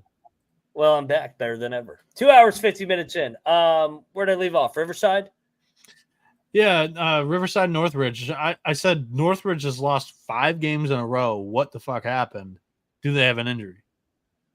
No, I think they were just overvalued. Well, I don't know if they were overvalued. They had a couple of really good wins. They beat the Beach. They beat Hawaii. They beat UCLA. They beat Montana State, for crying out loud. You gonna lock like it? Nathan Cerna is saying, they're just melting. I'm on Riverside in the points, but I'm not gonna lock it. After all that, thank you for holding it down while I was gone. I guess. Yeah, I was just talking to myself. I figured out. Well, I mean, the corp they saw my 9-1 early slate. They said you got to cut this guy off. Here's a lock for you people out there. I already bet this one at the open. No, Pablo Santana put 2,200 on Cornell tonight. They were up 19-0. I feel for you, dude. It's brutal. Dartmouth got him. Sorry, Pablo. You put 2,200 on this one right here. Iowa State's going to Baylor. Baylor's laying 3.5. This one's fun. Iowa State won all 3 games last year. That's a good nugget that I didn't know. This is a revenge, though. Baylor's better than last year. They're playing a little more zone. Found something on the defensive side. Baylor, lock it up. Let's go. Lay it. Iowa State on the road, man. Fade. Yeah, and they also got to get a win in this new building. They lost to TCU in triple overtime, and that's just bad karma or something. Iowa State on the road, like you mentioned, they're fade. So give me the Bears. I still think they're a great buy low to win the entire conference. I'll just say that. Double lock. Pick them, baby. Go. The Florida State Seminoles are headed to Louisville, Kentucky to take on the Cods. Florida State's laying 5.5. Give me. I'll take the Noles. This line reeks. Give me Louisville. What is this about? Tommies headed to UMKC. Tommies are laying 2. I learned my lesson. I'll take the Tommies. I'm not betting the Tommies, though. Yeah, Tommies on the road are questionable as well. They're another one of those teams. They're automatic at home. But did Kansas City blow their load their last game? Potentially. But I don't 85-71 victory over Denver. I don't trust the Tommies on the road, man. Yeah, I'm going with UMKC too. Like it. UT Rio Grande, a.k.a. the fucking Mexicans, are headed to Southern Utah. The Mexicans suck away from home. I've been saying that for a month. I think we should bet against Rio Grande on the road again and take Southern Utah. They're telling you Southern Utah drills them here. Fringe lock. Did I skip this game with the napkin? The napkin doesn't work it. Below the border. Yeah, I don't see it. The napkin got trampled by Give me the Thunderbirds. Give me the Thunderbirds. Those Mexicans stole the napkin here. They made it a tequila napkin. The napkin got lost at the border. Too many people coming in fucking said, trample that fucking napkin. Yeah, I was rushing. I got home from dinner late. I was rushing with the napkin numbers. Oh, I mean, this might be a sign of maybe the late slate. Shout out to Mason Swiller. He's saying I'm drunk. Probably. I mean, you're probably right. Shout out Mason. I mean, he used to be the Julio, and now everybody likes Julio more. Hey, I feel bad for Mason. At least he shows up. He shows up every day. 10-3 tonight.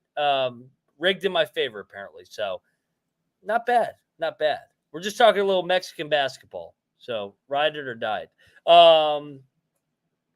Tennessee, Kentucky. This is another one of those TMZ games, Matt. Dude, this game's come down to 1. Did it get bet down? Yeah, Kentucky's getting some fucking action here. I'm not changing. Fuck Kentucky. Rocky Top all day. Yeah. Rocky Top, tougher team, veterans, Rick Barnes spot, bounce back. They're better team, better coach. They're tougher. Kentucky, fool's gold, front runners. Let's go. Give me Tennessee, lock it up. You took most of my handicap. I'm willing to trust the experience that Tennessee has off the loss rather than Kentucky off the loss here. I think TMZ is going to be all over Kentucky tomorrow. If you're willing to bet the Vols, I actually think this could flip 0 and it would be wrong. I think the movement that I'm expecting here is going to be incorrect. Rob's asked about Rick Barnes. Rick Barnes, he's at Calipari's number. He's a regular season coach. Yeah. He gets up for these random spots at Rupp. It's weird. Does he? Yeah. He's won at Rupp multiple times. Again, I didn't really handicap many of these games, unfortunately. This is Kentucky. Freaking tweet at me, Big Blue Nation, at Moneyline_Mac. I was on the Gators, too. Lock it up. Lock it down. Home. Mississippi State, Hail State is headed to Alabama. That's March. That season comes in March, the Rick Barnes choke season. We're not there yet. Yeah. He's won a couple of SEC regular season titles with worse teams than he has right now. Dude, Kentucky got crowned way too early. Everybody's fucking. Yeah, they haven't hit the freshman wall yet. Top 5 team. Get the fuck out of here. Kentucky hasn't hit that freshman wall yet either. Yeah. Mississippi State, Alabama. Alabama laying 8.5-ish. Doesn't Mississippi State kind of fuck with Alabama? Their defense does well against the 3 ball. Yeah, they're off the loss. Alabama has Auburn on deck. How many points are we getting here? 8.5. Give me Hail State. So Mississippi State's got the 10th best defense against the 3. If I remember correctly, they fuck with Bama. So give me the Bulldogs. Sorry, how many points? 8.5. 8.5.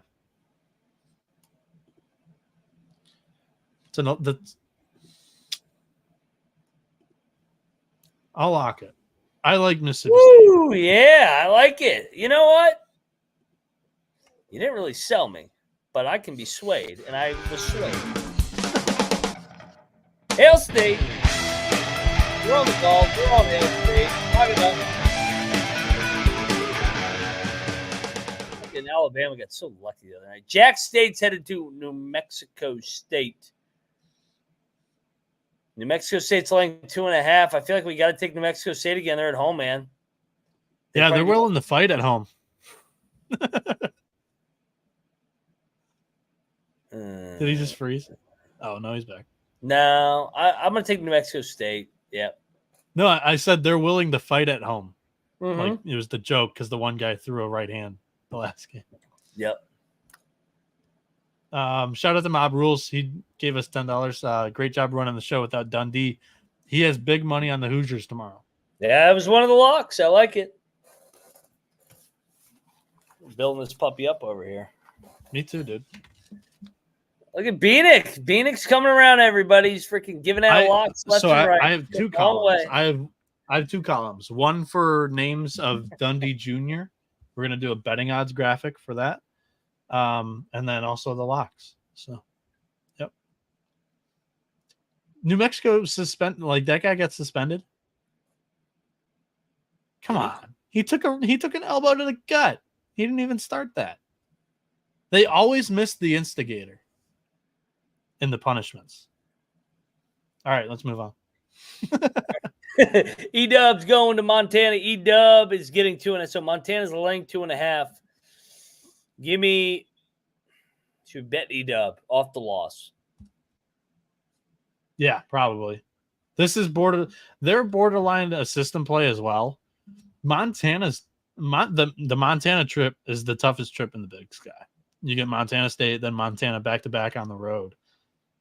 And this is like the one questionable spot where you don't. Cocktail Napkin only has the Eagles favored by 2, too. So I'll take the Eagles. I'm not going to lock it, though. The Flamin' Libs are laying points at UTEP. UTEP outright. Get this fucking Flamin' Lib shit out of here. How many points are they laying? They're laying 4.5. Wow, that's a lot. So they're banking on a bounce back after the New Mexico State loss. Wow. Cocktail Napkins got UTEP favored by 3. I'm locking this one up with you. UTEP. Lock it up. Ding. Fucking Liberty shit out of here. Wazoo is headed to Seattle for the final time. This is a pick. Yeah. I think they rescheduled the rivalry. Final time under the Pac-12 brand. True. Wazoo outright. Lock it up. Wazoo's a better team. Washington. Yeah, I think they're the better coach team for sure. I think Washington's got the better talent, but I'll take Kyle Smith over Hopkins. All fucking day. Double lock. Noah Bieniek, moneyline. No, not locking it. Unreal. Not locking it. You fucking sell it there. There he goes. Everybody's tickling your fucking balls again. That was not a sell. That was just an analysis on the game. Unbelievable. Well, maybe you lock this one. Everybody's disappointed in you. Xavier's headed to RuPaul, Blue Balls. Tickle the balls. Xavier's like 13.5. I'll take the points with DePaul. I don't fucking know. DePaul's I'm taking the points too. DePaul is really bad. Oregon is headed to UCLA. Oregon's laying 1.5. UCLA winners of 4 out of 5. Their only loss to Arizona since they were embarrassed. I'm on UCLA. Give me the again. Ducks. You want to battle here? No. UCLA. Lock it out. UCLA's better than the record. They're gonna get back in this Pac-12 race. Mick Cronin, every year he does this. Pacific headed to San Fran. San Fran's like 22.5. Good God damn. Holy fuck. 22.5? Yeah, who the fuck is – what is this, the 49ers? Freaking laying 22.5?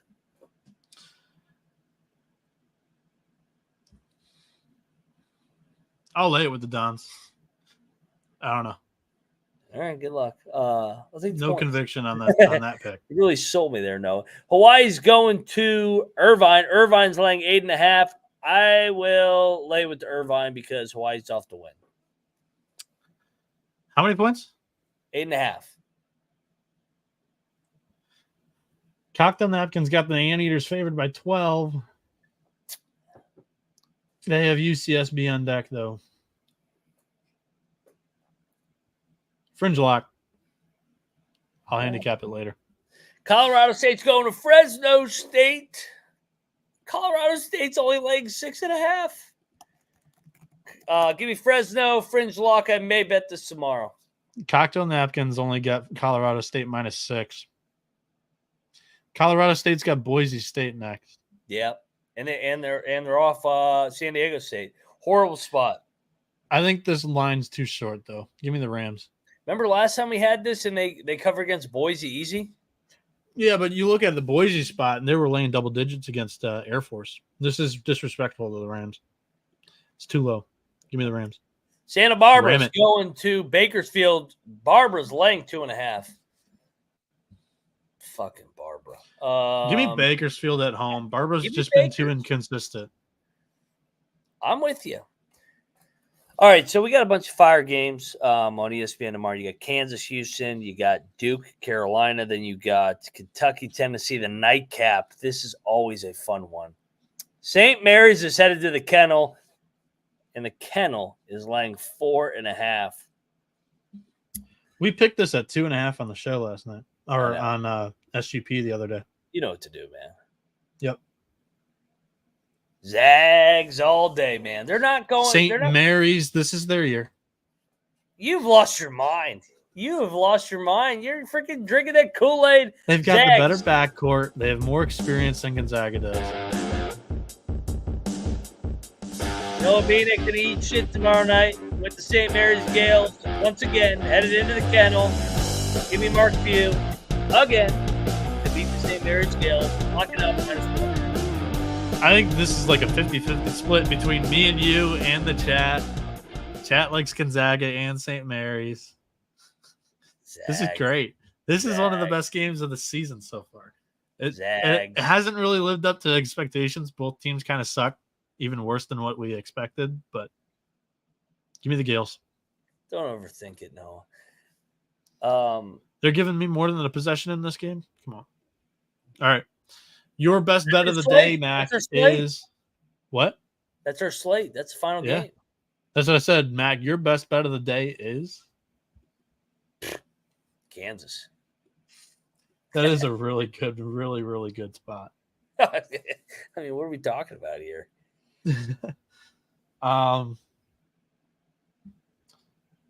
My best bet of the day is UConn. Lay with UConn at MSG. It's my favorite one of the day. Everybody wants us to give out 3 each. We should give out 3 each and then parlay them. All right, so I like Kansas a lot. Okay, so that's one of them. I like UConn. I'll ride UConn with you. Okay, Kansas, UConn. My third pick will be... We both loved Baylor. Oh, they just want 3 picks total? No. They want 6, I think.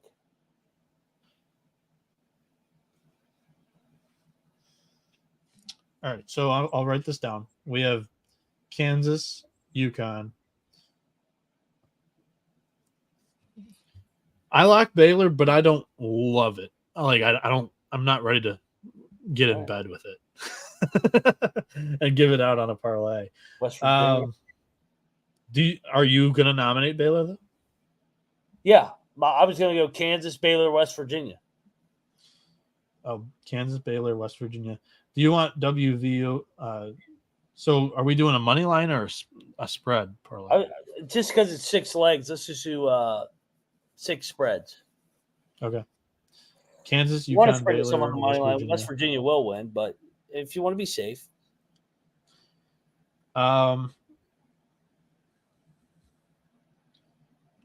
Let's do Utah Valley. I like it.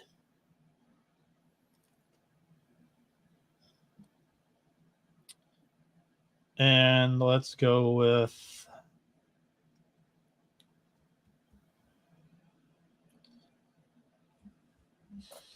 a couple of them that I really like. Texas You're on the A&M. other side. Texas A&M. Yeah, let's do that. We both love the Aggies. Yeah. Like a couple of them, you were just on the other side of it, so that I like most. So yeah, I think that's so the 6-leggers: Kansas, UConn, Baylor, WV, Utah Valley, Texas A&M. I like it. You hear that, folks? That's a winner. That's a fucking winner. 400 plus for the last hour of the show. What are you most worried about? In a half hour at 2 o'clock Eastern, 11 o'clock Pacific, I'll be on VSiN. Mac, anything that you want to plug real quick? No, I'm ready to go to fucking bed. I gotta hit the road. I gotta go through the mountains tomorrow, baby. I'm going to see West by God, Virginia. No, I mean we'll be back tomorrow. I'll be live from West Virginia with Rush and Troy. We'll do the Big 12 experience right before, and then we'll go live. Me, you, Troy, and Rush with the main show. Recapping all Saturday and previewing Sunday's games. We got Wisconsin, Purdue. We got games all over the place. Make sure you subscribe, man. And you got the main sports gambling podcast. You got the FCS experience. You got the Big 12 experience with me. College football experience. College baseball experience. Baseball. We got plenty for you at SGPN. Also, the Clash at the Coliseum with NASCAR going on. They were on SGP. They've also been pumping out some content this week as NASCAR is beginning their season's beginning this weekend. Amen. And I see it in the chat right now. There were over 400 people in here tonight. Yeah. I mean, that's unbelievable. Consistent for the last hour of the show. Yeah, we thank you. even without Colby. I know a lot of people just want to watch Colby give out his picks and play his ridiculous soundboard. That's very entertaining. Trust me, we want the soundboard back. Colby will be back. The soundboard will be back in time. But stick with us in the meantime, man. We'll get you there. We'll get Colby back, and we'll have it. We'll be full strength headed into March Madness. But until then, man, we'll see you guys tomorrow. Thank you guys. Smash that subscribe button, smash that like button, and let's fucking win some games tomorrow. Let it ride. All right, man. And we are out of here. Go Mountaineers.